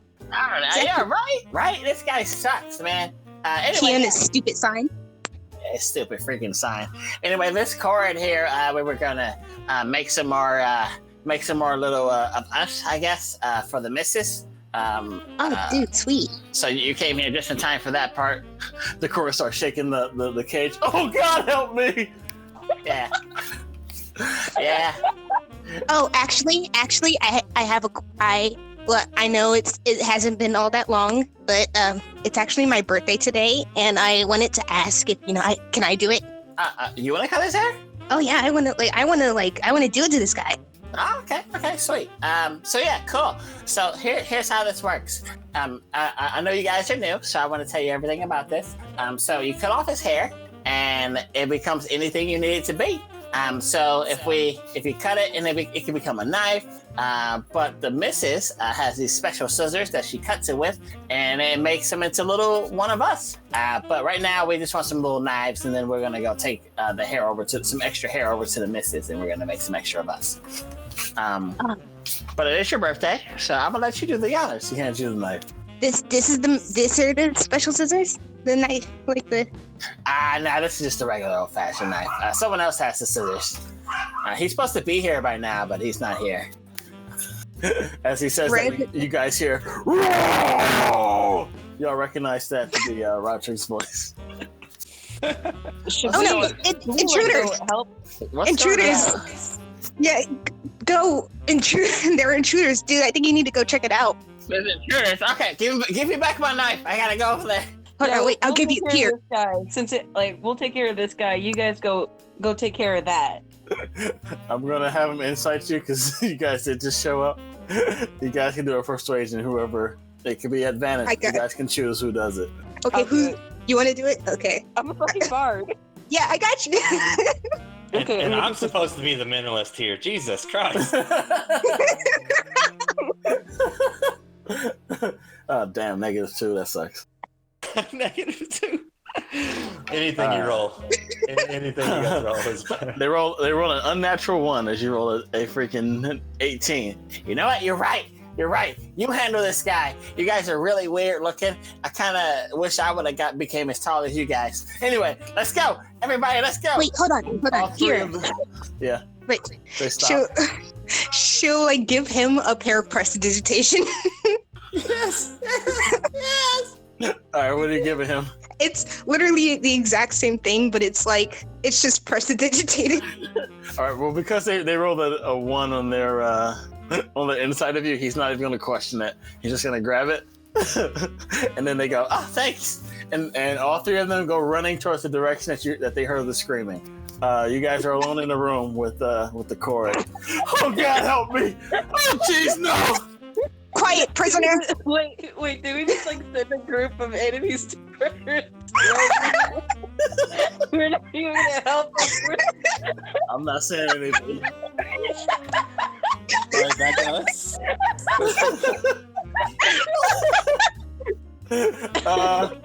Yeah. That's on you. We'll hard cut over to you guys. We're back at the top of the initiative. All right. So as soon as I see this guy running away with the scissors, I'm gonna cast sleep using my last level 1 spell slot. All right. This guy goes running as you cast sleep. What's the roll? How much dice is it? I think it's 5d8. Let me look. It is. I had it up a second ago. Where did it sleep? 5d8. Yeah. All right. Roll the thing. Ooh. Okay. All right. So 3 of them fall asleep. 3 of them fall asleep. Okay, One so of them keeps The running. one with the scissors. The one with the scissors. I want to make sure he falls asleep first. Whoever else after. All right. So you see them just running, and then the guy with the scissors just like sort of falls down and falls directly on the scissors. And he stabs himself with the scissors. Oh my god! Two of them look over like, oh god, and they fall down and fall asleep too. And one of them goes, oh god, no! He starts excreting some liquid that like squirts down on the ground, and he just takes off. I run to grab the scissors. All right, you run to grab the scissors, you pull it out of this guy's face. And I hold it gingerly with 2 fingers while the blood drips off of it.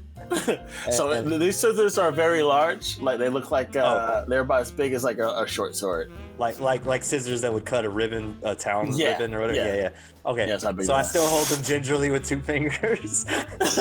As the blood drips off, you see the blood turns into hair, and it just like falls down on the ground. Roderick, come here for a second. I want to see something. I would like to attack the one that's asleep next to me. There are still 2 active killing creatures next to you guys, but you can totally do that if you want. I thought they ran away. There was 8 of them in total. Half of them ran away, and Roderick killed one of them, so there's 2 there. Okay, then I'm gonna attack the one that's in. Sorry, 4 of them ran away. Yeah, one on the ground. I'm gonna attack the one on the ground next to me. All right, attack that one. 23. All right, that hits horribly. That's great. 1. That's enough. That's enough. 10. You don't have to roll it off. No. If it kills, it kills. Jesus Christ. Plus He's already 5. dead, please. Plus 2. Oh god. Then 1. You're just making one. D6. Roderick, you don't 12. have to bash his brains out. Come on, man. And then fucking just like curb stomp his head with my axe. You like whack him with your axe, and he flies into the other one. And they both explode. And then the one that's still like not asleep, I want to run over to it as my bonus action and try to grapple him. He like tumbles towards the wall when you hit the other guy into him. And then you grab him with your grapple. Let's see what your roll is. 22. You fucking grab him. There's no way he has. Okay, and he takes 3 piercing damage. I'm just like. He's like stuck to your And body. I'm going to use my entire movement to go over to the scissors. So you see Roderick walk towards you with the vert in his body, just squirming and screaming. I have a friend. Are we still in initiative? No, we can break initiative at this point. Okay, I'm just gonna cut the Vert's hair. All right, you cut his hair. Does anything happen? Because if blood turned into hair, then what does Vert's hair turn into? It turns to another vert when it's cut by that. You deduce. Okay. So the vert stands up. I'm ready for duty, master. And he like salutes you. Oh, Yes. hey, Yeah, go. Hello. Hi. I What's try going to on? mimic his voice. What's going on? hey, So what will you have me do, master? Oh God. Hey. What's with that guy? Oh Jesus Christ. make him run that way. Why is he on your body? Oh my goodness, what happened? He's just giving him a hug. It's just a thing we do. He loves him so much. He's fell. hugging him. He's like on your body. Help me! No, don't listen to him. He's okay. He doesn't want to be hugged right now. Make him run away. All right, master. What do you want me to do? What will you have me do? Stand beside me and just stand there. No. All right, master. Whatever you have me do. As you say that, you hear the pitter patter of feet running towards you, and a couple of squeaky, similar voices go ah! As they run down the hallway towards you, cutting back over the court. More toys. Screw what I said. Attack them. Hard cut over to the corridor. Oh God, let me free! And you see Red and Dablin standing there with the knife. Is this How is he locked up? How is he locked up? There's a cage slightly off the ground, about 2 feet off the ground, and there's a Chorus standing in there, and there's not a lot of space for him to run around. It's probably like enough space for him to like squat or lean up against the wall, but he can't like lay down in there. And he's like shaking it. Can Red do the bird thing where she like jumps on top of the cage and like flaps a little bit trying to swing it? Is it like swingable? Yeah, it's swingable. You can do that. Oh, why are you doing this? Oh! Is there any like mechanism on top of the cage?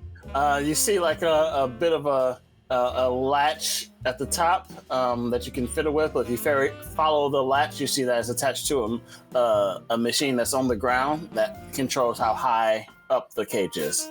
Ooh. Uh-oh. What are you guys doing? You don't look like them. They're not very smart, I guess. They believed you. I just came here for a haircut a while ago, and then the barber started acting super weird, and then I fell asleep. I woke up down here. Next thing I knew, some ugly lady was down here cutting my hair, and these little creatures started running around. What is going on, man? Hey, first off, that's on you. You should have read the reviews. Yeah, this place is awful, man.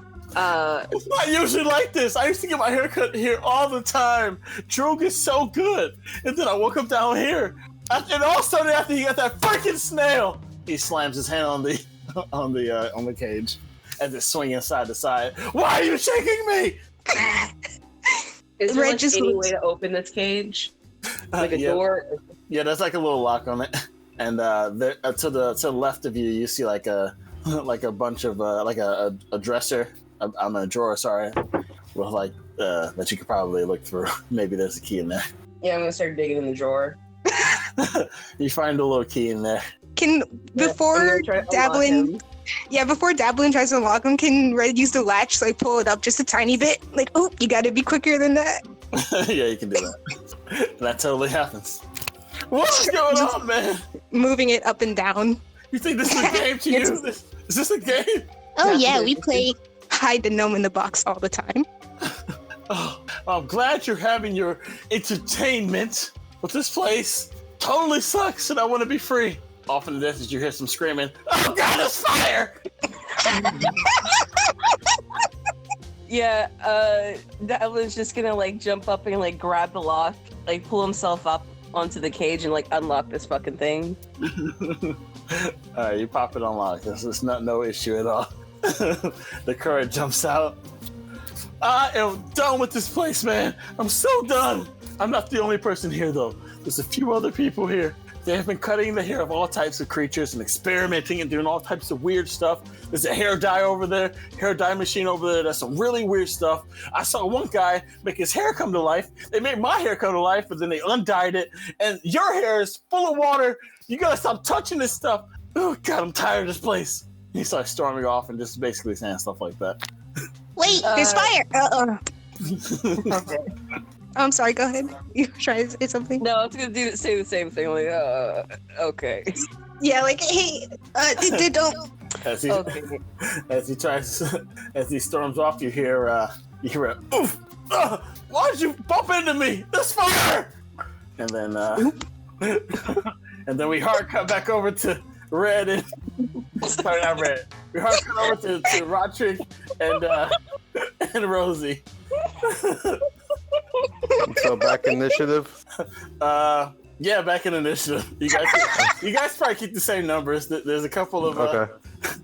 Who was first? I think it was Roderick. It'd be me. No, it was him. So Yeah, Roderick, you hear some No, it some was screaming and pitter patter of 3 feet running towards you.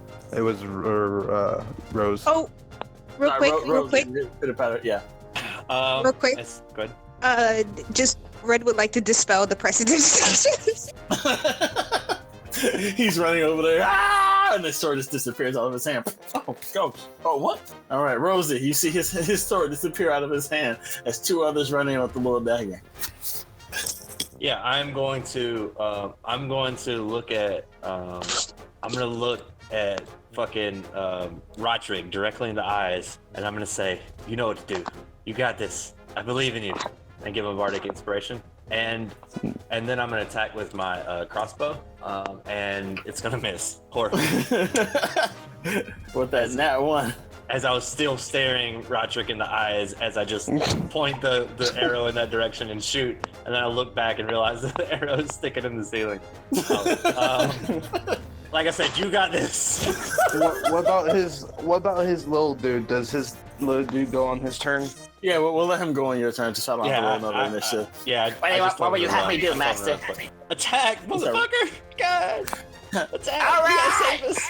As he runs past me, I'm like, "Roar!" and I hit him with my battle axe. Okay. Okay. 19 hits. Let me roll my damage. Oh shit.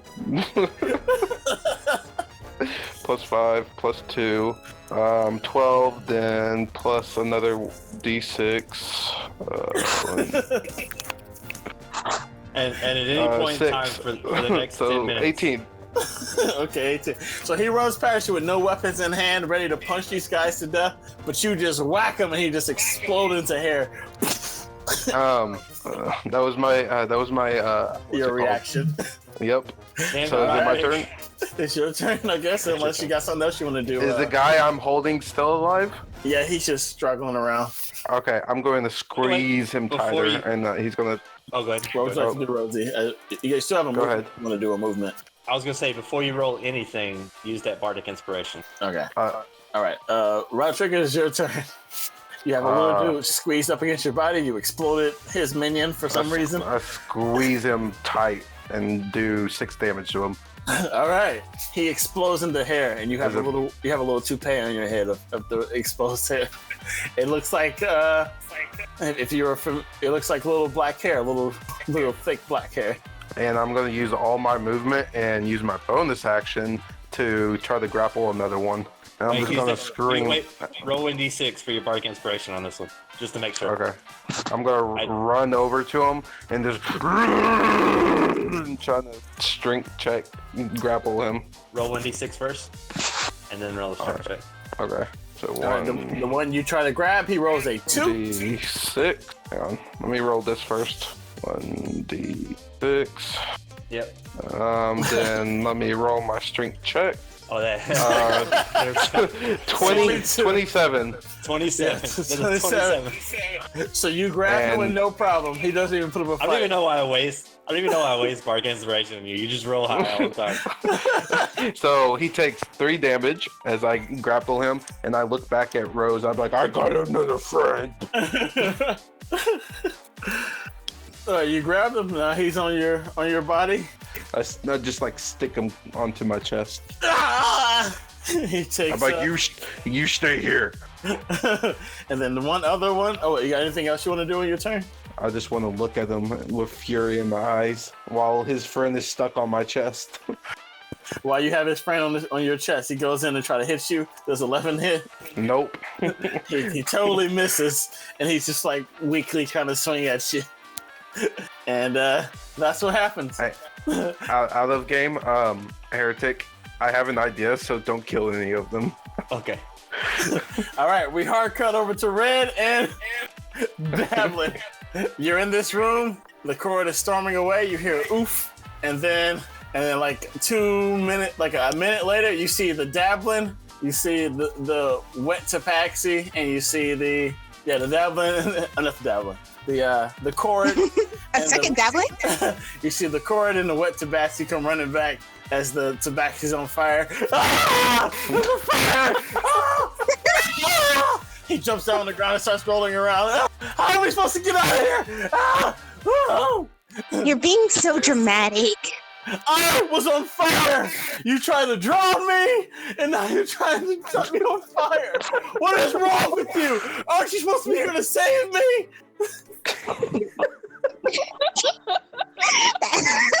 Not really. We're not really here to save. We're just here, man. Yeah, like you're making a lot of assumptions. Then why are you here? I guess the same reason you're here. Our friend got dumped down a hole. Yeah. The court goes, let me see, that's a C. The court goes, he goes, there's another man inside of the room further this way. And he points deeper down the hallway. Can we at least save him? And we can figure out the fire later, I guess, as water is still coming out of your hair. Hold up. Wait, Devlin just like fishes out 2 bottles of the purple hair dye. Yeah. They all say Lush on them. Yes, they do. I just throw them I like hand them to the tabaxi and the cord and like, you're gonna need that later. Okay. Well, what does this do? I point at myself. Okay, I see. The tabaxi goes, well, I will definitely not put this on the hair on my face. I don't want to deal with that again. You know, if you want, you can come with us. I can't guarantee your safety, but you can come Where are you going? to go get the other guy, I guess. Yeah. Okay, let's make our way over there. Do you think Rose and Roderick, do you think the two will be okay? If you go help them, you hear more screaming coming from the other room and a couple clanks. Is it They're like them fine. screaming, or can we tell it's like one of them screaming?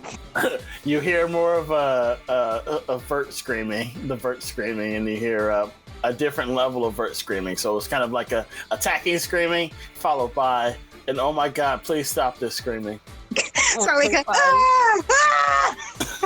Yeah.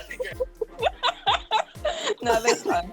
Okay, let's. You're gonna let's die! Oh, shit! Oh, oh God! Okay. Well, what you guys like to do? Join your friends or free the last guy? We're gonna free the last guy. I'll Let's go stab free him. laughter. All right. You make it back to the other room that they were pointing at, and you see just a commoner. He's just like a regular guy, a normal dude from the city. And he's just like, "Oh, thanks for saving me." Well, no. What's his name? Dablin walks over, and then you hear as the water falls in his face, and then you guys let him out. You guys let him out, and he's like, "Oh man, so much water. We need to get out of here. We need to get out of here now." He's just like a normal dude, a normal dwarven guy. And you kind of see like the hair trail that led over to this room start to like burn, and there's like the fire starting to lead over to where you guys are, and then it's immediately put out by Dabblin's hair as you rescue this last guy. And then you look down into another hole, and it's just a skeleton. All right, let's hard cut back over to Rosie and Roderick as Roderick stabbed the man into his chest. Oh my God! I Rosie, noticed what would you this. like to do? I noticed this, and I get the feeling that Roderick's got this under control. How many verts are there at this point? There's just the three, and then there's a completely unexplored room to your far right. So I'm going to look at one of the verts and say, "Come get me, motherfucker!" And I'm like, "As vision." So that's a wisdom save. Okay, sweet. I really hope he runs past me. I really 12 hope is the DC. I really hope he runs past me. Please run past me. I feel like Damn this it. is Roderick's day. Just like, yeah. I'm jumping through a field of blood, just like swinging my axe. Rockford Slaughterhouse. Jesus Christ. Okay, yeah, He that's a rolls an save. 18, so he saves himself, and he is unfazed by your mockery. But he looks at you, and he looks at you. Anything else you want to do? I'm gonna move closer to. No, I'm gonna stay where I'm at. I'm gonna stay kind of back behind Roderick, away, and let Roderick, absorb all this chaos. All right, Roderick. So you see an unarmed vert, and you see you have a vert on your body, and then there's a different vert with a dagger. I'm going to look at the vert on my chest and look at the other two and get a very big evil smile on my face and smile very menacingly at them. And I'm going to use my action to run over to one and grapple and try to stick them on the other side of my chest. All right, so your little stabby move is technically a grapple, but because I like how this is going, I'm going to allow it. Put another one on you, like a sticky. A 20. Oh, 20. There's no way he's going to beat that, but because he has a -1 on his strength, so there's no way Okay. he can beat that. Even if you well, maybe if it Would was you- not 20, let me try. Please don't roll. Yes. All right, he's Yeah. a critical failure, so he doesn't even struggle.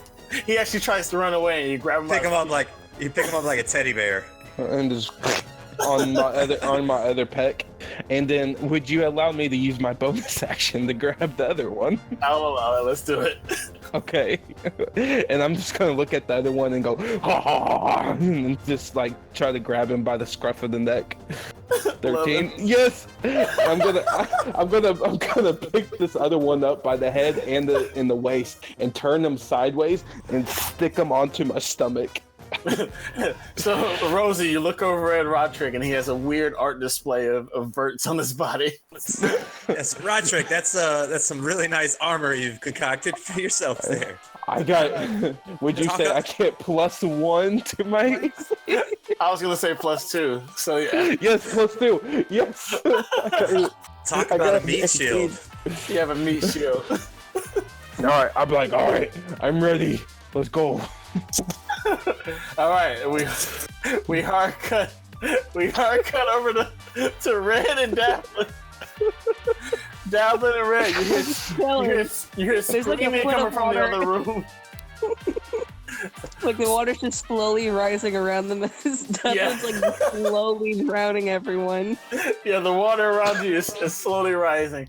As both of you look around the room, there's a room to your far north, there's a room to your south, there's a dead end directly in front of you, and then if you go south, you basically go the way that you hear all the screaming. I'm gonna go north.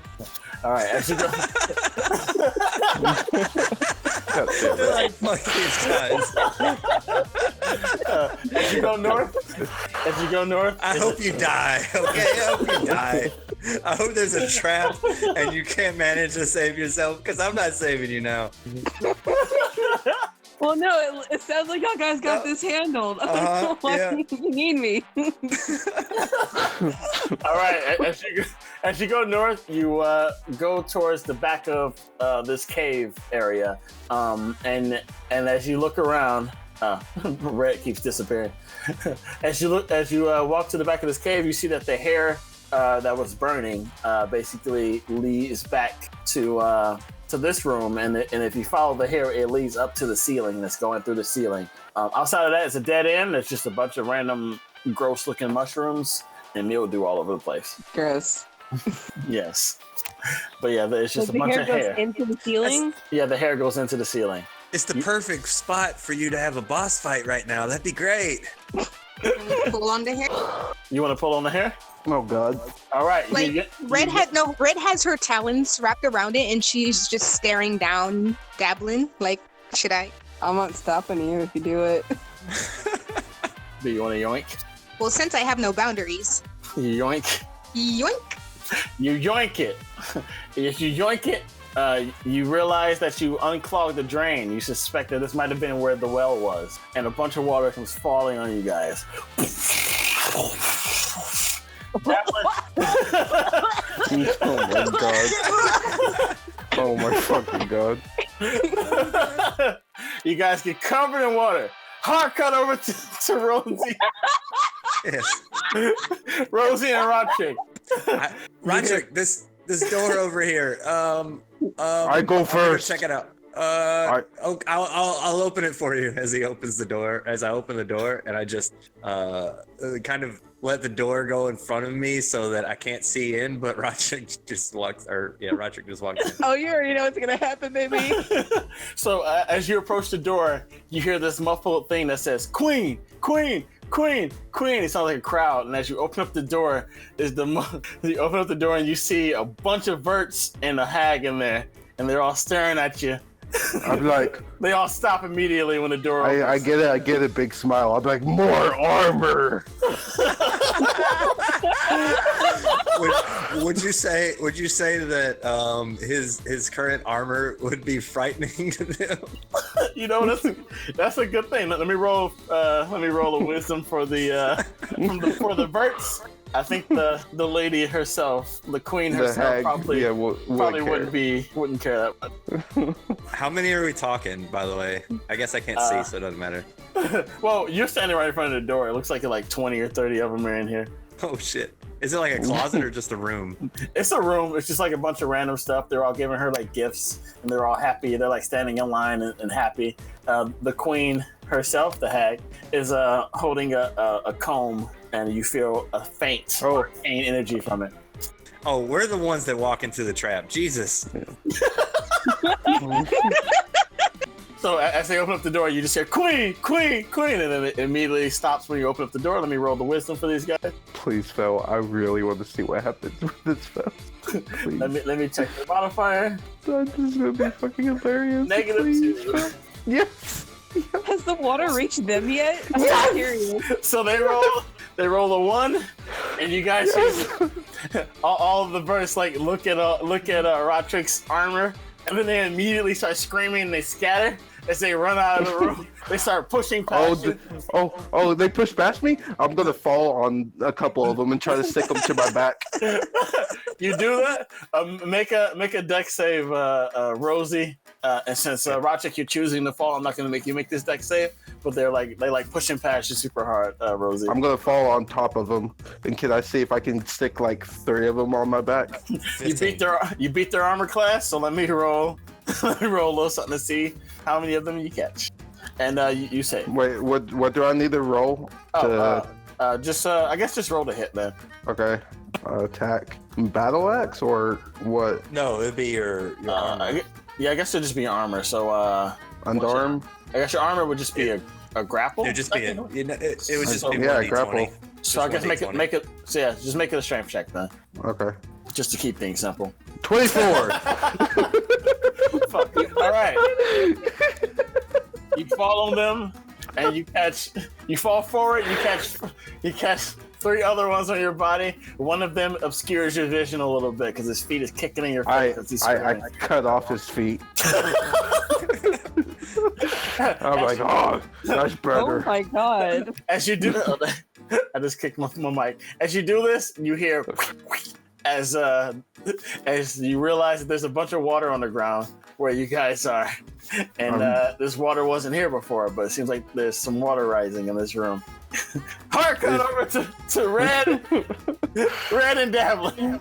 You guys hear Queen. I mean, as you guys are getting drowned, the water fades. The Tabaxi's really pissed at you for real this time. And he like looks at you, he glares, but he says nothing. All of a sudden you hear all of a sudden you hear a huge Queen, Queen, Queen, Queen. And then there's like a slight pause. And then you hear screaming and it echoes throughout the entire hallway. And you just hear the pitter patter of wet footsteps running through this place. If you guys want to get out of here, y'all can now. All right. Wait. Up towards the well is how you get out? Yeah. I guess you could. Well, I don't know. You guys yanked all the hair out of there. So how would you? Well, no. suppose? I'm asking. Like, we saw like the well leads out of the place, right? Yeah, they could lead through the well, but they would have to climb up the wet I can give you a well. lift. Okay. How would you suppose this lift? How would you? I have propose wings. this lift? Oh, yeah. You can fly them out then for sure. So you can grab each of them and fly them out if you want to do that. Well, I have wings, but I have no hands technically, so they're gonna have to climb on. Okay. The wet tabaxi puts his wet, nasty, dirty fur on your back. And he's like on you. All right, You me owe first. me for my conditioning. Me first. You fly out, and Dabbling, you hear some footsteps. You hear 5 footsteps running towards your direction, screaming. I close my door. I close the door. It's leading into the room. As you close your door, you hear some banging. Let me in! We're full. Get out!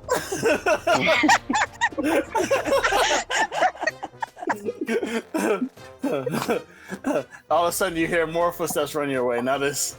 How much did I say the first time? Did I say 5 or did I say 3? I don't even remember. I said 3. Okay, 5. I don't. Now there's 5, and they're like banging on your door. You start to feel it start to break. Yeah! You start to hear them start to break. You're there by yourself trying to hold the door closed as Ray comes back down and grabs. Who would you like to grab now? The commoner or the Who Corrid? looks more important? the Corrid, I guess. I mean, he's smaller. Can I get both of them? The commoner, he's about. Well, I guess he's a dwarf, so that's still small, right? Or is Yeah, that he's still heavy. He's not small size. He's a big man. Oh, that's yeah, true. He's a short. Yeah, dwarves are heavy. Yeah, so you have to choose one, either the Corrid or the dwarf. Throw rope down. Jesus. but Where the ropes? as you like come down, you see Red barely able to keep this door shut as they're banging. I'm sorry, Dalvin barely able to keep this door shut as they're like banging on it. Let us in! We're full. Go hide somewhere else. Get out! You'll blow our cover. The only other way's on fire. Also, That's your fault. you hear more feet running this way. The door's getting harder to hold. Okay, I'm gonna get the guy out. You fly. But I'm gonna I'm gonna double speed, so that's 100 feet of movement. You fly out immediately, quickly, as Dablin's barely able to hold this door shut. I need you to make a strength, a strength save to keep this door shut. Oh god, that's my weak seat. Oh fuck! With that unnatural one, you dig your feet into the dirt in the ground, and you're like pushing, like you're barely able to hold it closed, and all of a sudden the door goes flying open. You fly up against the wall, and then 3 chords running, and then now it's 5 chords in the room, 6 chords in the room. Sorry, not chords. Bert's in the room. Now there's 6, 7, 8. They're just charging in there, and they're panicking, trying to get out of there. I sent them. So Rosie. Hang on. I sent them back to you, motherfuckers. You Uno reverse card. Your room is slowly filling up. Hard cut over to Rod Chick and Rosie. Rosie, on top of the initiative. You're in the room by yourself with the hag, and she's looking at you. Let me roll initiative for her, but you get to go first. Actually, I'll put her at the bottom of the initiative. Just go. All right, I'm just gonna cast True Strike. Okay. I'm gonna cast True Strike on her. That is gonna be it's concentration, but there's no roll. So as I'm looking at the hag, I'm trying to find anything that's going to give me an advantage on attacking this hag, and I will. I had a thought, but I'm trying to figure out how far away am I from her? Right now you are. Let me look at the map again. Right now you are. Oh, you're only 15 feet away from her. Okay. Am I alone with her? You would say, and is she a humanoid? Are hags humanoids? Yeah, they're humanoid. They are humanoid, medium sized. And what's his name? Rotrick is about 5 feet from behind you. Okay, so I'm not alone. All right, so I'm going to. Should I use a bonus action here? No, I'm gonna go ahead and just leave it at that. I'll just kind of take the moment to stare at her and see if I can come up with some way to attack her without missing, because I miss a lot, and that's my turn. All right. You feel like you could find a good way to attack her on your next turn. You identify some weaknesses of hers. Rob Trigg, what would you like to do as you see him staring her down? I like to rage. You're still raging from your previous. Oh, really? Yeah. Shit. Okay. Yeah, it's only been like I would 30 like seconds. to run with my meat shield at her Okay. and attack her with my battle axe. Go ahead and attack with that battle axe of yours. 13. 13 misses as she sort of parries out of the way, and she. I would like to bonus action grapple. Okay. So the strength. Strength check. She has a +4 to strength. A 10. Oh god. Oh no. You feel like she's I- looks. Oh wait, did I do that wrong? It's You R. put a space between the R. There we go. Oh yes. Oh my god. Okay, you grapple her. Yes. Fucking grapple her somehow. So you charge over And there. I'm gonna. You leap up in the I'm air gonna- and you grapple her with a bear hug in the air and you stab So her. she takes 3 damage. She takes 3 damage. I'm also gonna use the rest of my movement to move back towards the door. So that can you move when you grapple people? I guess so, right? You can, but you have to. Yeah, take them with you, right? Yeah, you take them Yeah. with you, and you only can move Okay. half speed. Okay. So you can't make it all the way to the door, but you make it over to where Rosie's at. Okay, All right, that's good enough for me. Oh, Like, damn it, well- Roderick, you had to bring her next to me. I got another friend. You see the hag's bones start to contort as she tries to break herself free by like dislocating her bones. Nope. I'm gonna squeeze tighter. I'm not letting go of this bitch. So strength check. Yep. Nope, she's staying right there. Oh, she rolled a 15, got a 20. She tried to like dislocate her bones to get free, but you like bash your spiked armor on her back. Ah! And she's stuck there.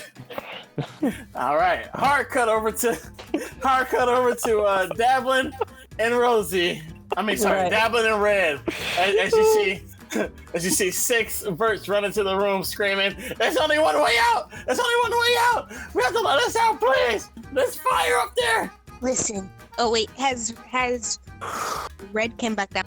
Yeah, Red came back. Red is coming back down right now. You fly back down, and before you even land, you see 7 Verts like surrounding Dablin and like just banging their non-weapons on the. None of them are holding weapons, so they're like banging on Dablin's like legs, like begging him to let them free. None of them has attacked yet. Oh, I gotta hover. Actually, I'm gonna do something. Okay, go on. Go off. I'm gonna do calm emotions. Is that a range or is that a It's a specific range. animals? Range. I mean, okay. Range. Okay. Everybody and will 20 foot feel radius sphere. Everyone has to make a charisma saving throw. All right. I mean, Red's already calms, so that. All right. They got a 1. They are no longer frightened. As what were we mad about? You know what? The fire isn't that bad, guys. We're gonna be completely fine. Davla just pulls out his flute and just plays like you know that song they play when the Titanic sinks? He's playing that tune. You know what? You know this water that's rising. That ain't even a big deal either. Man, things are so cool right now. There's such a fire. You know what? The water would take care of the fire as they're like talking to each other. You know what? I don't even know what we were so worried about as they're doing that. If you. Oh, go ahead. Oh, go ahead. As the ones that were in the room start to calm down, there's still the sound of panic outside the room as more of them make their way towards your room. All right. Listen. Now, I don't know about you, but I could probably get you out of here if Yeah. you tell us where the big guy from the barbershop is. He's down in the other room. You know what? Your guys, they released him a while ago. I think. I don't know. Wait, did you guys let him free? He was tied to the ground. No, I have not. Oh, okay. So he's tied to the ground still. Oh, fuck! He's drowning.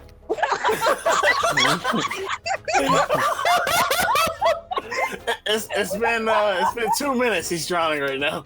You know what? He's over in the other room. He's just kind of drinking the water that's coming from your hair, and he's pointing at Dablin.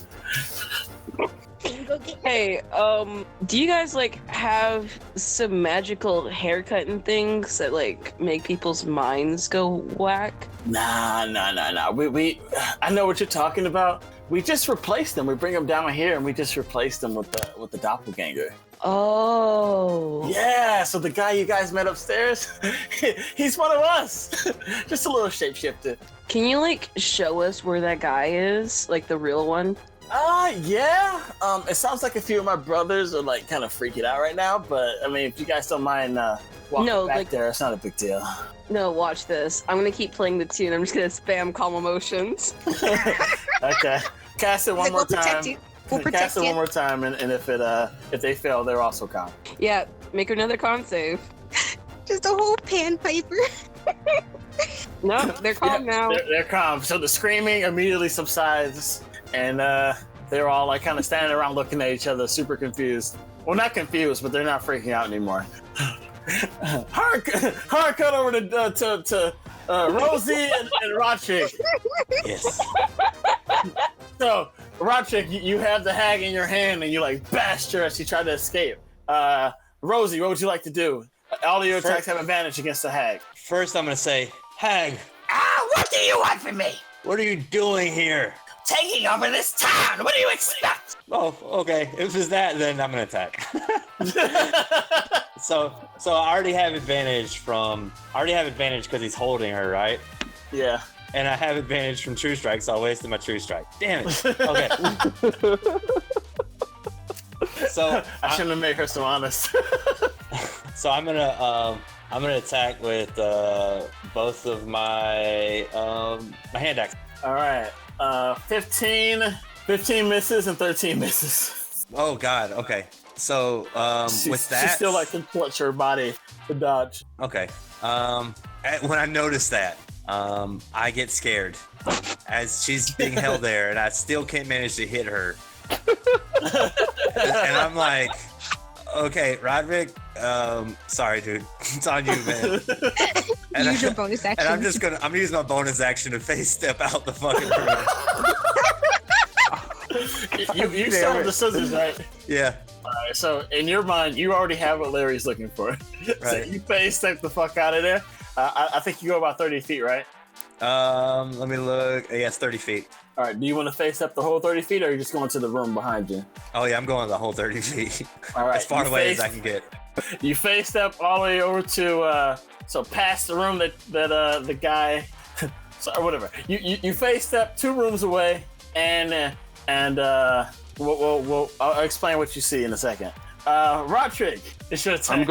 I'm gonna grab my axe and put it up against her throat and try to like cut her head off. Oh, actually, I'm doing you an injustice. Rosie, you still have a movement. Did you also want to use your movement? Oh yeah, I'll tell you what you see. Yeah. I'll continue to run. I'll continue to run towards where the water's coming from. Okay. The way we came in. You run towards where the water's coming from, and you meet with a gang of very relaxed-looking verts, and you see basically they're being led by a pan flute playing. No, just a regular flute. Flute playing. Dabbler, are you human or no? I'm human. Okay, a regular flute playing human. They're just kind of following him like a snake charmer. And I say, guys, let's just get the fuck out of here. Rodrick's got this. You motherfucker. and as you look at Dablin, you see Dablin's hair still dripping with water. A very wet teenager. Anyways, no, you can tell me later. Let's get the fuck out of here. All right. No, we gotta say. You know, we're still in this one, so hard cut over to Roderick. Roderick, you see, you're holding on to the hag. You see your friend try to hit her. She discontorts her body and dodges the attack somehow with her head, and then he fucking just zips out of there. He poofs away. He poofs away. You're there by yourself with the hag. Okay. Could I make an intelligence check to see if I think the hag made him disappear? Sure. Yes. 15. 15. I feel like that's enough for you to know that he legitimately just poofed out of there. So I think she made him do it. I think with the 15, you know that that Rosie fucking poofed out of there and left you. Yeah, it's probably an ability. Okay. Where you run? I thought you shot. And then I'm gonna take my battle axe and put it up against her throat and try to slide it back and try to cut her head off. Okay. Advantage. Advantage? Oh, thank God. Advantage, because you're holding her, yeah. Wait. Oh, wait. Is that how that works? I think so. 26. Well, if she's grappled, I don't know if you can. You'd have to let go of the grapple to do that. I'll let go. Yeah. Oh, well then you rolled a 9 and missed. Wait, if it works as a grapple, if I can like attack her with like one hand. Let me look at. Any of you have a D&D Beyond open? Look at grapple. Do you get advantage on attack rolls? Because I can use my battle axe as one-handed. Yeah, can he hold on to her and smack her with one hand? What can't you do while grappling? Grappling takes a free hand, so you can't do anything else with that hand. So basically, you have to remove the grapple. Or the grapple. Just one hand, though. Oh, okay, yeah, one hand. Yeah. So okay. You're right. Okay, so yeah, you can one-hand it then. So yeah, 20. What you can do? 26, 10 damage. 26, 10 damage. So you hit. Plus 2 because I'm raging. Yes, plus 2, so 12. So 12, then plus my 1d6. 2, so 14. 14 damage. You slam this on this hag, and you like knock some of her skin off the top of her head, knocking some of the hair off. Okay. And I'm also going to use my bonus action to squeeze on to her tighter and also do another 1d6 damage. As you stab into her. 2, so another 2 damage, so 16 in total. All right. And I'm gonna use half my movement to walk to where that motherfucker ran off to. You enter the room and you see a dwarven man with his head face down in the water, drowning. It's the hag's turn. She tries to break free. All right, strength check. You put a space in between the R thing. All right, there you go. Let's do it. 20-30. She's not going nowhere. What did she roll? She rolled an 8. Okay, she's not going anywhere. She keeps trying to She's trying to dislocate her bones, but she can't do anything. I'm like, hold still, bird person. She's gonna try to swing at you with disadvantage and try to claw at you. Wouldn't that be one action though? Trying to break free. Oh yeah, you're right. That is an action. You're absolutely right. Yep. So she doesn't break free. She's just stuck in your hand right now. All right. Hardcore cut over to Dablin and Red. You see, you guys are walking forward, and all of a sudden you hear, and then a couple seconds later you see Rosie running towards you, and he says the things that he said, and Dablin, you see around you that there's like a little army of verts following you around, super chill. And they sound like they're just like real bros right now. It's like all 20 of them just following you. Dude, don't disrupt the vibe. We still gotta save the barber, and like, then I guess we can get out of here. Dom's gonna keep walking. Look, okay, I guess if it's all of us, we might be able to handle it. But I really think Roderick has got this. Are you sure? We gotta save the barber, man. He's drowning. Okay. I got this. So I'll use my entire movement to get back, and that'll put me about 30 feet outside of the room, right? Yeah. So you're looking into the room. You see the barber face down in the water, just bubbles popping up, and you see Roderick like bashing this hag's head and dragging her forward. Okay. I'm bringing her to you guys. Sorry, Dablin and Rosie. Dablin and Red. What would you like to do before I ask Rosie what he's doing? I mean, we don't have to touch the hag if Rosie said that. Roderick's got it. You just get the I definitely got this. You guys also still know that there's a fire upstairs. You're the only two who know. Rosie does not know that yet. We're not gonna tell him about that. Yeah. I mean, like, he's dragging this bitch by her weed.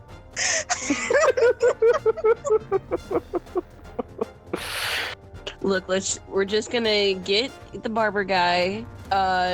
If Roderick has it handled, we can lead these guys out, like get the barber guy, get everyone out through the well. Do you have a rope? I have a rope. Yes. I have a chain. You two also notice that Rosie has the thing that legitimate Larry was after. Yeah, we're. I have a chain. So. Give Red the chain. Red, go back in the well and tie a rope down. Roderick has the chain. No, we're gonna use the rope. I've already ran to the 30. I've already ran back into that room, so I can Rosie, hear you though. I just we're yelling back and forth through Just the throw hall. the rope. Yeah, Red, get the rope from Rosie and then tie it up at the well. You know what to do. Yeah. I toss the rope to Red, and then I go. I'm not gonna go straight for the barber because I know Davlin's got this. Davlin's got the barber. I'm assuming. I'm just gonna guess. Yeah, I'm going for the barber's barber. okay. So I'm gonna take my turn and I'll shoot. I'll shoot the hag. My true strike is still active. Please don't get a 1. My true strike is active. I'm holding her. With him holding, and he's kind of facing away from me. Would you say normally would have disadvantage on the shot? I would say yeah, because I'm holding her. I guess so. Is that how grapple rules work? Yeah. Yeah, that's I don't think anyone is really. I'm just trying to be fair because he's holding her, and is she larger than him or same size? Oh, you might be right. Let me check. No, she's a medium Because if size. he's- She's the same size, and yeah, he's dragging her, so he's facing towards you, and she's towards him. So. She's on the other side, so I can't get. Yeah. I'd have to be really careful to get a shot. Like on her face is looking at me. Okay, so I'm gonna attack with my hand bow. So yeah, I guess with your true strike and his advantage, I guess it'll probably even out. Yeah, it would be. Okay. Well, yeah. Fuck, is it called handbow? What's it called? Crossbow. No, it's not a crossbow. It's Hand cross. yeah, it is crossbow. Cross Okay. hand. Yeah, it's crossbow. Do you not have it equipped? There it is. Oh, Okay. you miss again. All right. You're just That's- really bad. And I'm trying to shoot her, and I completely miss. Scissors in one hand, crossbow in the other. It just whiffs hard. All right. So Red, you're gonna grab the rope and go back to the other room, right? Yeah, like Red even has like some of the little guys on her back, just kind of like not in any hurry. She's just gonna go ahead Okay. and do that. Dablin, what would you like to do? I'm gonna go try to rescue the barber. All right. Oh, by the way, none of them have seen me yet with my armor. Oh yeah, I'm yeah. still- You see, you see Roderick just covered in the corpses, screaming. They're not even corpses, screaming living Real life. bodies of the verts, just screaming. And And I have a hag on me. you run over to free the barber. He's wrapped up in the hair, and his face is face down into the water. I'm So- rolling him over first, and then I'm gonna like try to cut him out with my dagger. He immediately just starts coughing super loudly. Roderick, you hear this random coughing behind you, and Dablin, you pull him out of the water, and now you have him standing with you like a wounded soldier, with like the hand over your shoulder type thing. Yeah, I'm gonna. All right, you still have about 10 feet left, so half that movement, you have 5 feet left. Yeah, we're gonna get out of here. I'm like, come on, guys, let's go. You start to I'm skedaddle. talking to the birds, by the way. All of them are following you like they're your biggest fans right now. All right, hard cut over to Roderick. You're holding on to the hag, and you hear like the sound of a crossbow flies right past you and What was that? hits up against the wall. What was that noise? Sorry, Roderick. This is a close one. You motherfucker, you came back! Hold her still. Come on, man. Hold her still. Fuck you! All right, Roderick. I mean, I'm gonna Roderick, attack him. And I get advantage, right? You got advantage, yeah, with the one off hand. Okay. Both nines. You still miss. She Okay, she contours her body, like dislocate her bones, and you like completely whiff of that one. What Okay, else? I'm gonna use my bonus action to squeeze harder and do 1d6 damage to her. All right, she contests you as you squeeze her. Oh no, that just happens, right? Yep, 3 Okay. damage. All right, And cool. then I'm just gonna use half my full movement and keep on walking towards the exit. you start to step closer to Rosie. Yep. Rosie, you start to see this slightly bloody hag coming towards you, and you start to hear the screams of the verts on his armor screaming even more. So, But I guess I'll let you attack a second ago, so I'm gonna make the hag attack, and then I'll let you do something. okay, good. All right, so the hag, she's just gonna try to swing at you. I think she has multi-attack, so let me check. She does not. So she goes for a claw strike on you. On me? No, on Roderick. She has And I have a disadvantage. +2 to armor now because of my meat shield. So I have an 18 armor. Nope, does not hit. She rolls a 16. She whiffs it hard. She isn't quite able to hit you. She isn't quite able to dislocate her arms enough to wail it at you. And then that is her turn. All right, Rosie, you see this hag try to swing at him and just slaps one of the bursts in the face.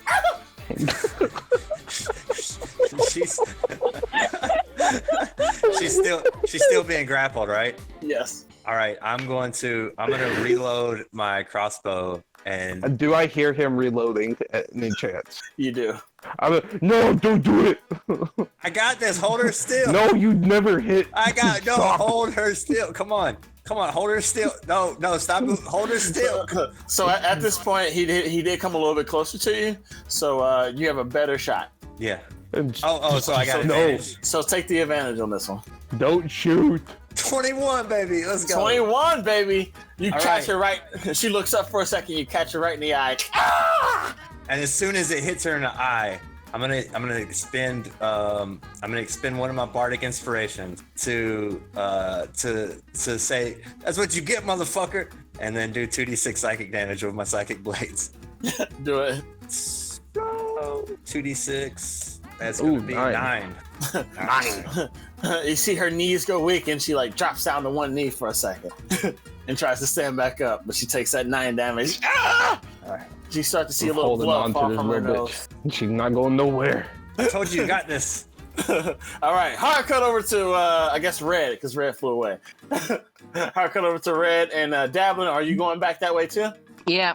All right, so hard cut over to Red and Dablin. You're back over at the where the well is. Don't be happy. What was that? Red's just singing "Don't Worry." Don't worry, be happy. All right, so what are you doing right now? Well, we have made well, is right. Yes. She'll go ahead and take the rope in her beak, and then already with the little guys that she has on her back, she's gonna fly up and out of the. She's gonna like make sure the rope is dropped on the floor before she takes the end and fly it up out of the well. Okay, cool. You do that. There's like a nice little thing. You have pulled it all out of the well. Are you trying to tie it to something or no? Is there the well? Wait, wells have the little bucket thing, right? Yeah, and Can I tie it to that? Yeah, you can tie it to that for sure. In fact, you could probably just let down the bucket and it can climb up that. Well, hey. That's what you think to yourself. Like you could have done that a while ago. She's gonna look at the bucket in scorn. Well, now there's 2 ropes. Yeah, 2 ropes. There you go. She also throws down the bucket. The Dablin start to the Vert start to climb up. Dablin, what are you doing? Hey man, you good to climb? I guess so. He starts to climb. I'm gonna do a little strength for him. Yep, he makes it up. He starts to climb up, nice and easy, but it's real slow. He's real slow about it, but he's starting to climb up. All right, I'm gonna probably wait for the other 2.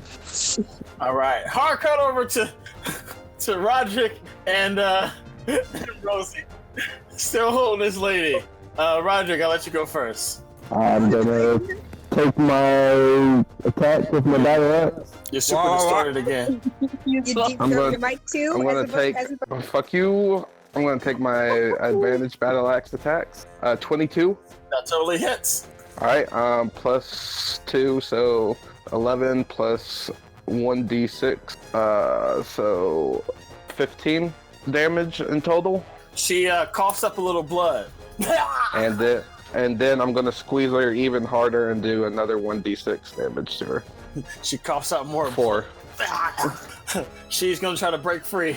I will And, not be stopped by you. And I'm gonna keep on walking forward too. By the way. Fuck, and I'll let's see make- these rolls. 7. Hang on. I got 24.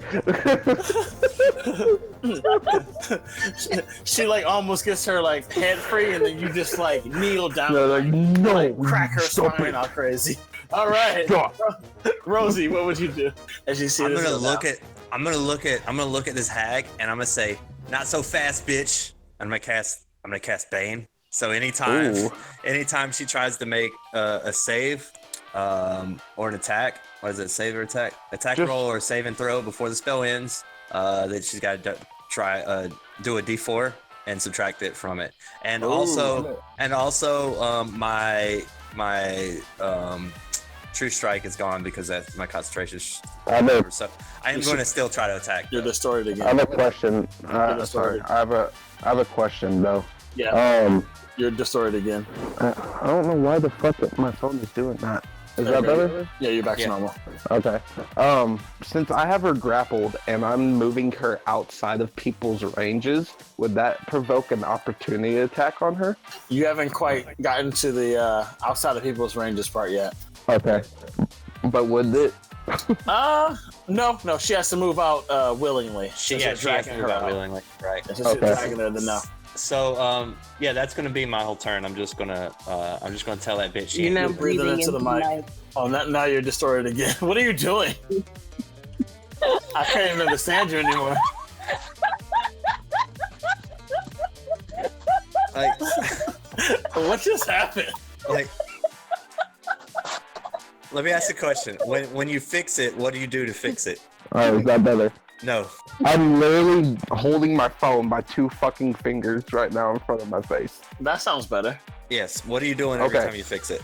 Nothing. I'm literally doing nothing.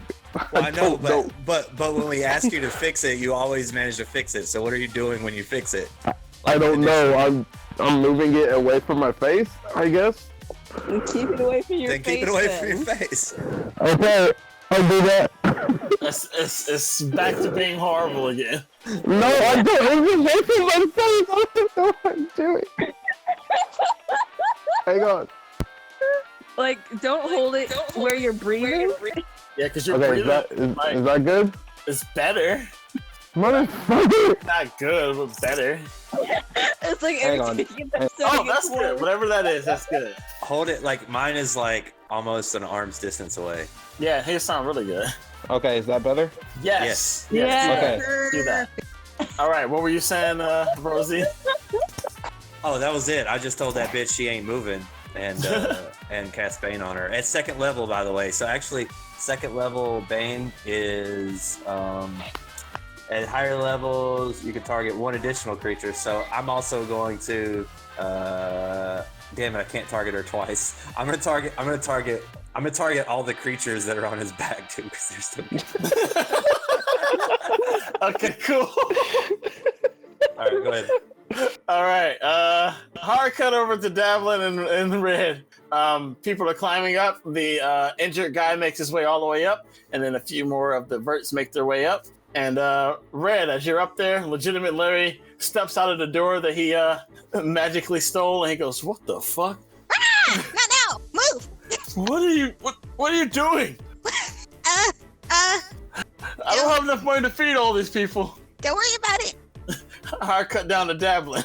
The last of the verts are making their way up. I'm gonna go over to where I'm gonna make my way to to Rosie and Roderick. You just keep hearing clang, ting, clang, ting, ah! Clang. And you make your way over that way. You see them within range, and hard cut over to Roderick. What would you like to do? I am going to try to cut her damn head off again All right, go for it. with advantage with my battle axe.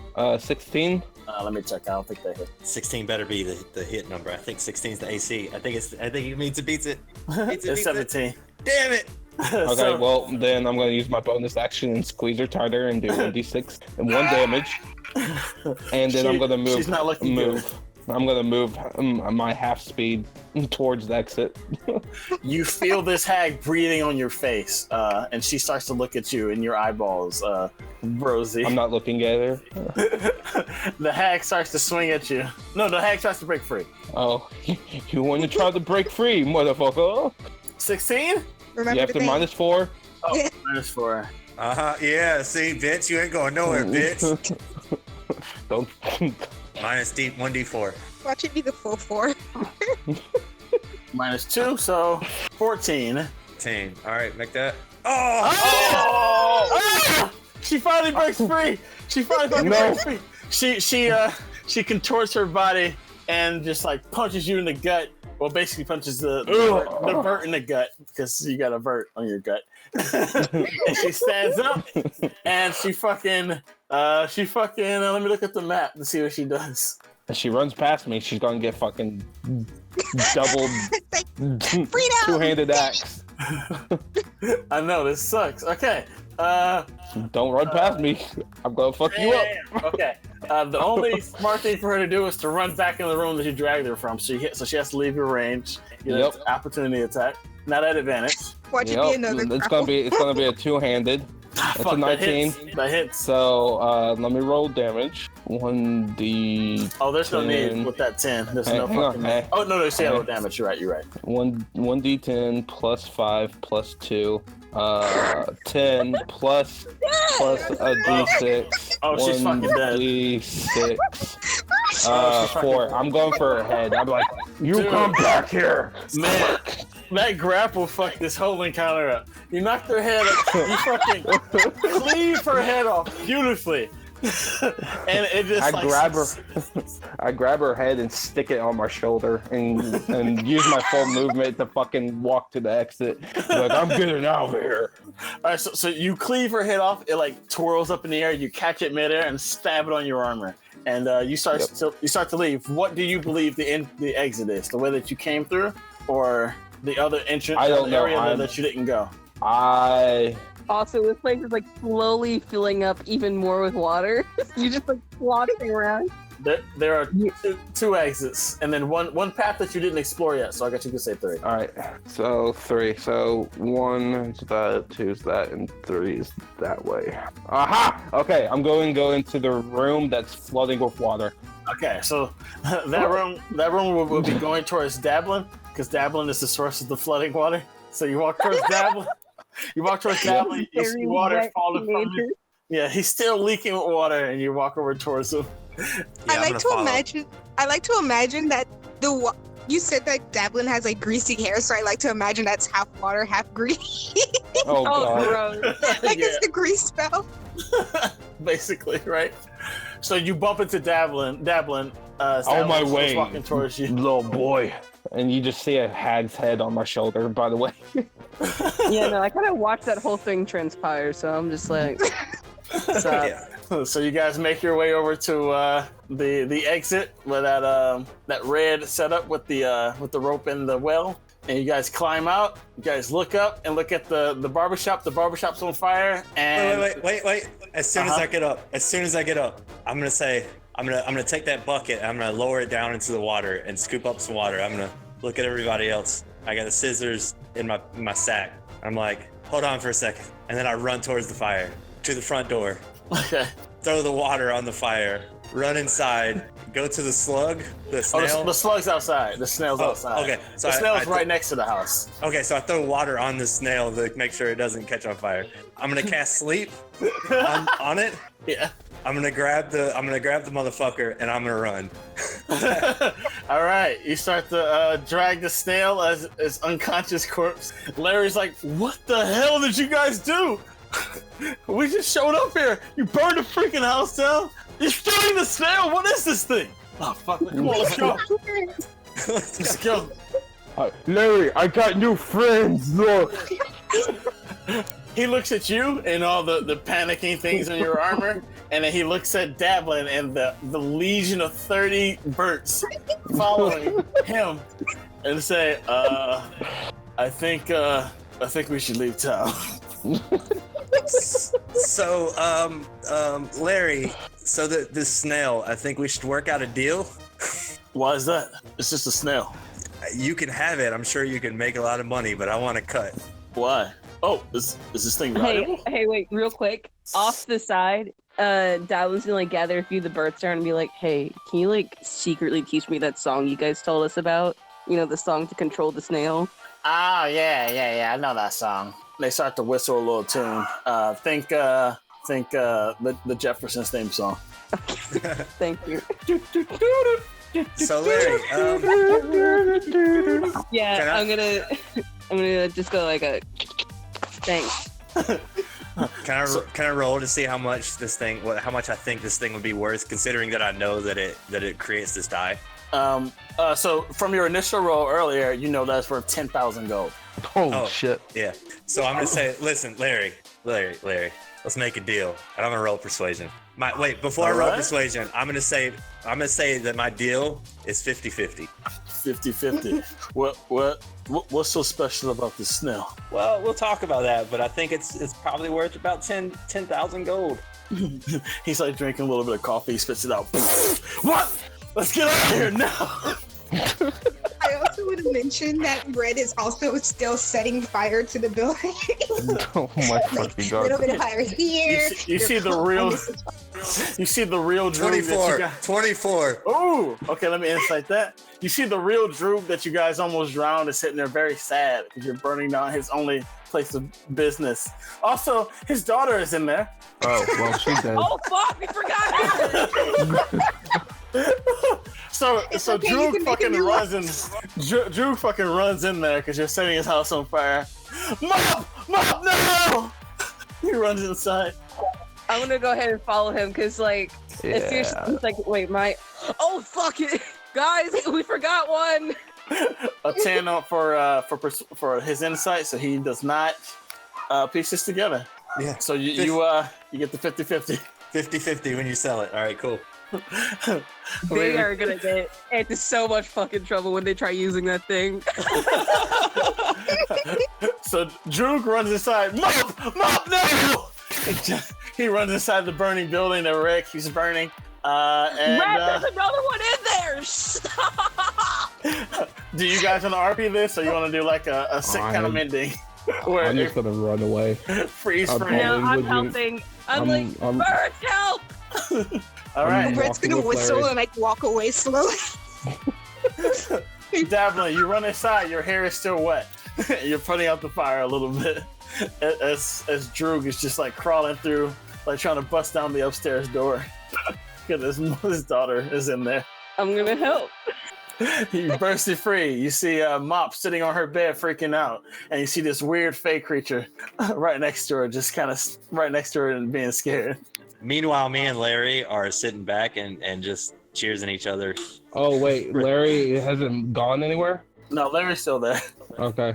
Do I hear screaming in this building? You do hear screaming inside the building. All right, I'm gonna charge in. Right now, Larry's talking to Rosie and being like, 10,000 gold? Holy shit! Oh my god, 10,000. That's gonna do so much I'll good for the business. I'll gladly take my half right now if you want.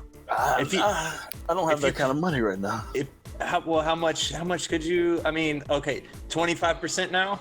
How about we just wait until we sell it? Okay, how about this? I'll take a 10% cut if you can give it to me now. So you would rather take less money right now than to wait for it? Oh yeah, of course. Okay. He gives you 10%. Also, don't forget, That's 1,000 gold. we also saw Yeah. Red will like peek her head in, like into frame underneath Rosie's arm, Okay. and go, "Oh yeah, this thing also produces like hella hair dye. If the snail's worth that much, then imagine how much the hair dye will be worth." Oh, we have made ourselves a money cow, and we got a bunch of employees. So let's run all the birds. All right, cut to inside the burning building as Davlin and Drew bust through the door, and they see the running up the panicking stairs. baby. Robchick runs his way up the stairs. There's no fire because you're following the water trail from Davlin. Oh, Mop! He like runs over to Mop and he just starts like he takes his shirt off and starts flapping it down to knock out the fires. I'm like wringing out my hair all around the place. And you're putting out the fire. Let's get her out of here. And You said there's a fake creature sitting next to her, right? yeah, there's a fake creature sitting right next to her. I'm And What gonna- the fuck is that? I would like to rage. No, you're not in here. he came upstairs. He did come upstairs. I would like to Hey, rage. hey. He starts to rage. And I'm gonna run at this fake creature. No, he's my friend. Fuck. 20. You kill it. Okay. I'm like, oh, you're safe now.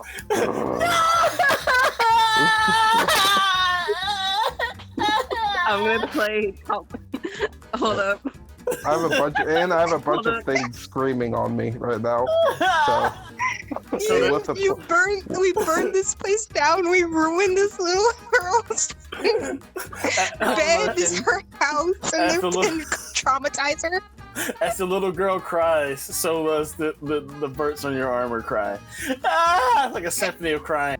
And Hey, make a Christmas save. she made a 18. Christmas save of 18. Oh no, she beat it. She's still sad. So she's still sad. Yeah, and I have a hag, decapitated fucking hag Why the head fuck on are my you shoulder. I'm going. I'm leaving. Okay, y'all guys get out of here.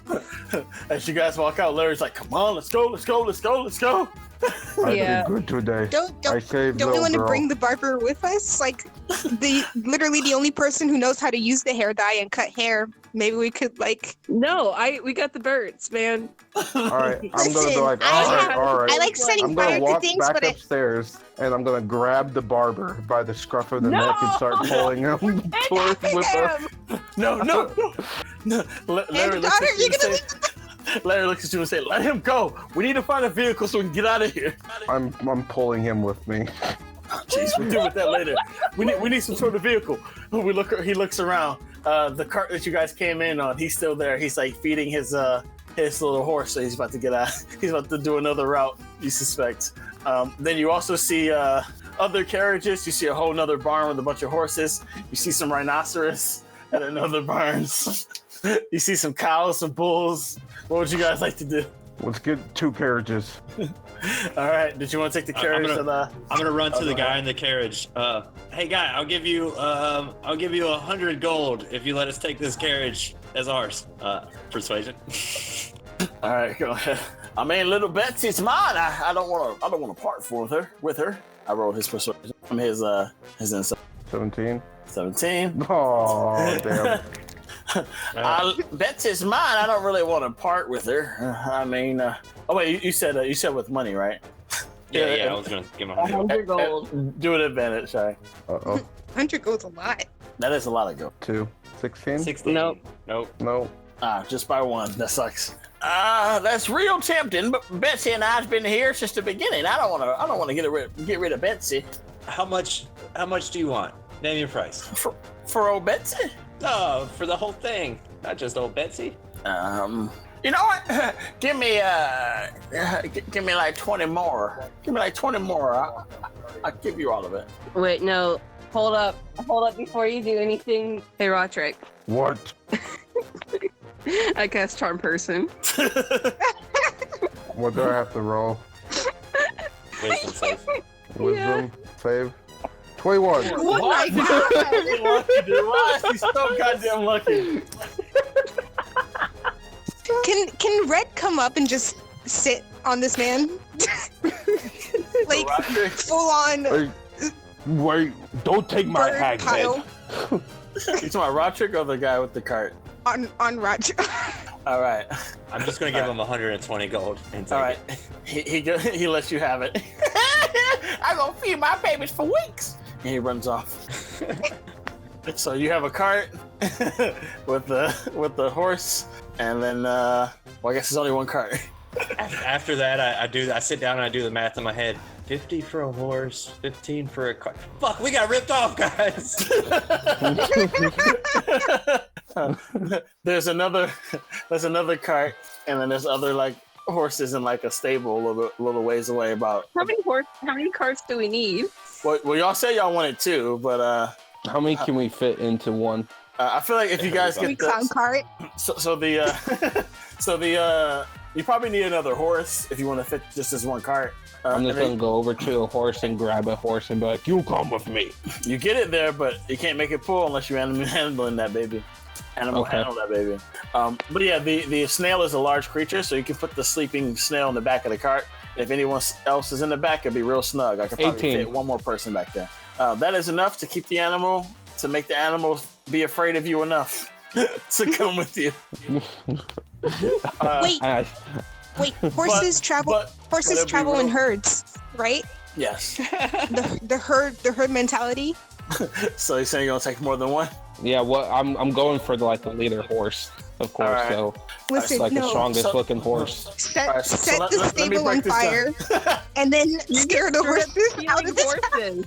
Someone Alright. owns these horses. All right, so one little thing, and I'm gonna let you guys do one more thing before something happens. All right, so you guys feel like that you can travel uncomfortably with this one cart and this sleeping thing in the back, just to get away. So you guys can leave right now with what you have, or you think that you can travel comfortably if you get one more cart and maybe 2 Nope. more horses.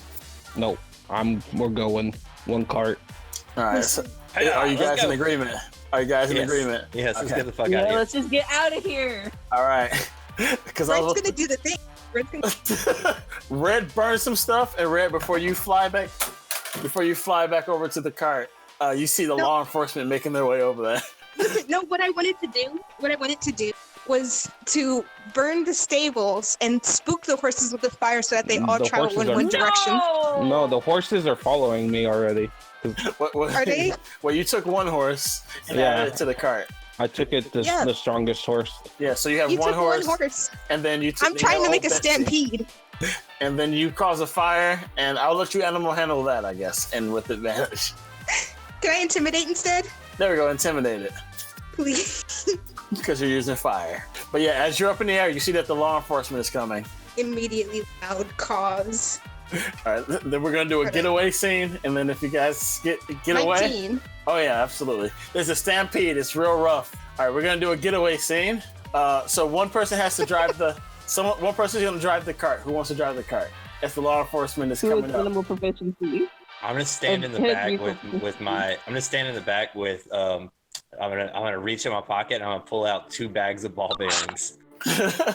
I'm gonna turn around as I'm on the cart and I'm gonna look at the law. Can the law see me? Yes, you see them running through the stampede. There's one of them that's on the cart. There's 2 of them that's on the cart, and they're making their way towards you. Do they see in what I'm wearing right now? Yes, they see you, and they think you're a fucking psychopath. Can I scream really loud and get an advantage on intimidation and make them go away from me? You can intimidate them for sure. Okay. As for the reaction, let's see what happens. Damn. 14. All right. They freak I just out. want to go. They see the screaming and they slow down a bit. You guys get a bit of a distance on them. All right. So I want to do a chase scene. So who's driving the cart? Not me. I'm standing on top of it. I'm still Would in Larry the drive back. the cart? All right. I guess Larry's gonna drive the cart. Larry, you got this. Okay. Oh my God. Okay, Wait. let's do this. Larry, let me play you out. I'm gonna be playing the Jefferson theme song now, and Larry's gonna get a Bart guy inspiration. All right, so here's how the chase scene is gonna work. We're gonna do an initiative. Then we're gonna do a animal handling check to keep the horses going. And Damn it. if they go under a 10, the horses slow down. If they go over a 10, then the horses speed up. The horses get closer depending on how much higher they are, or further away. If that makes any sense. Does that make any sense? Yes. All right. Oh my gosh. 9. Roderick, you're before me because I got a lower modifier. Okay. Which is perfect. So let's go. All right, so right now, you guys are galloping away. You hear the law enforcement's going, get them! These guys are menaces! Stop them! They're burning down our beloved barbershop. And they're like galloping and trying to hurry up. They are about 60 feet away as the horses are galloping away. Let's see Wait. how Larry does. Didn't Roderick steal the barber too? Did you? Yep. Did you? Oh yeah, so the barber's here with you guys. They're kidnapping. They have to stop him. Larry did really good. So the horse is like galloping super fast. Let me see how close the Oh, Larry How gets will the advantage too. Or no, he gets that bardic inspiration. We'll choose. We'll do that. If they get close, I'm gonna within 30 feet. I'm gonna yuck a fucking javelin at them. All right. Well, Larry actually put some distance between them, so it's 90. They're 90 feet away from you guys right now. All right. So you guys are in initiative right now. They're 90 feet away. Let's go down the roll. Who rolled what? Let's see. Initiative is Roderick. What would you like to do? That you guys are 90 feet away. I'm gonna yeet a fucking javelin at them. Oh no, she goes first. Roderick, Oh, yeah, you what's got- that? Yeah. Yeah, what's that one? Javelin goes first. Where's Red? Yeah. Where is Red? Red is flying above Red's the cart. got a. Red didn't roll initiative. I don't think. I don't see it. I did. Red got a 7. Oh, there it is 7. Yeah. Okay. Yeah. Okay. All right, Red so is Red's flying up in above the the air. cart. The rest of you guys are in the cart. Larry got a little bit of distance on him. And Dablin, you're first? Or is it Rod? Yeah, I wish I Okay. wasn't. All right, so Dablin, you're first. Would you like to do anything while you guys are getting away from these cops? No. No. I'm gonna say no No. for me too. All right. So is it Rogers? Is your turn? Yep, I'm gonna yeet a fucking javelin at them You yeet a javelin? at disadvantage because. All right, so Oh, okay. So 22. One of the cops, the one who's driving the car. Hold on. Yeah. Throwing a javelin is different than hitting with a javelin. Oh, I what's think, the difference? I think that's that's a- the hit though. Throwing it to hit. I think you got Right, the so you gotta disadvantage. modify on it? the. You Yeah. gotta modify your. Oh, the proficiency. You gotta modify your to hit on it. You would have disadvantage because it's so far away. and then you'd have to modify your hit. It doesn't say it. It just says proficiency with a javelin allows you to add your proficiency bonus to attack roll. Yeah, I think he's good, but whatever. Even if it wasn't, even if it didn't I'm have proficient. his I'm proficient in it. yeah, even if it didn't have his proficiency, I think it'll still hit. I'm not Yeah, worried it's about plus 5. Oh, okay, it was still hit. Okay. Yeah. We can look this up later. I'm just gonna roll it as if he's. I'm gonna do an extra 1d6 damage too. So 5. You don't even have to do that. You like stab the driver, and he just freaking dies and tumbles over on the horse, like there's like a hard turn to the side. Yep, and I just want to scream at them and try to intimidate them again. All right, never mind. All right, 12, 20. my All right, he slows down a bit. They're about 90 feet away. Red, what would you like to do? You're in the air. You see that your friends are getting a distance, and you also see that Roderick fucking killed someone again. And it's the cops this time. Okay, so how many carts are left? Just That one Jason? cart. Just one cart. Red is going to she's in the air and you see that the wings like fold in to turn around, Okay. and she's going to use her fly speed movement, which is how far away are they? They are currently about 90 feet away. Sorry, 100 feet, because I pushed them back another 10 because of the intimidation. I still got 4 more javelins, motherfuckers. She's going to slow down, let them come forward, and when she gets about 30, you see the red in her feather pattern start to glow, and she's going to use a sorcery point with a screech to gain back a 2nd level spell slot, and she's going to cast Burning Hands at 2nd level. All right, that's I a think save, you have to. right? I think that's you have to touch them on that. No, No, Burning Hands is a it's a range. cone. It's a Okay. cone, yeah. What was that, a dex save? Yep. You're gonna fly towards them? Is that what you're saying? She stopped. Oh, well, how are you gonna catch up with us? Shit. I have 100 movement speed. It's okay Okay. to dash. Yeah, it's a dash, yeah. 12, does that save? But yeah, save. Let me Roll for half. hold on. Nope. So that's DC 14. Oh, fuck it, yeah. Huh. It's a save. Well, It's not, that's not a 11 save. damage. Yeah. I wrote a 12, it's 14, so I didn't save. Yeah. So 11, so in addition to the bludgeoning damage after the horses get damaged, you killed these cops. We're cop killers now. Hey, Cab. And you guys skedaddle away.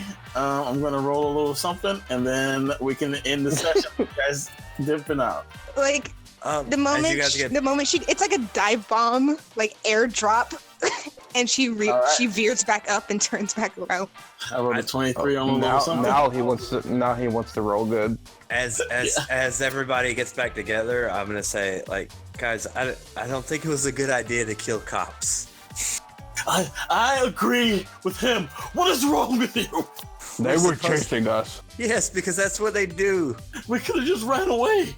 We That'd be fine. kidnapped the man. We stole a freaking He's our $10,000 new sword. barber. We don't need a new barber. Oh, we don't. I throw him off the cart.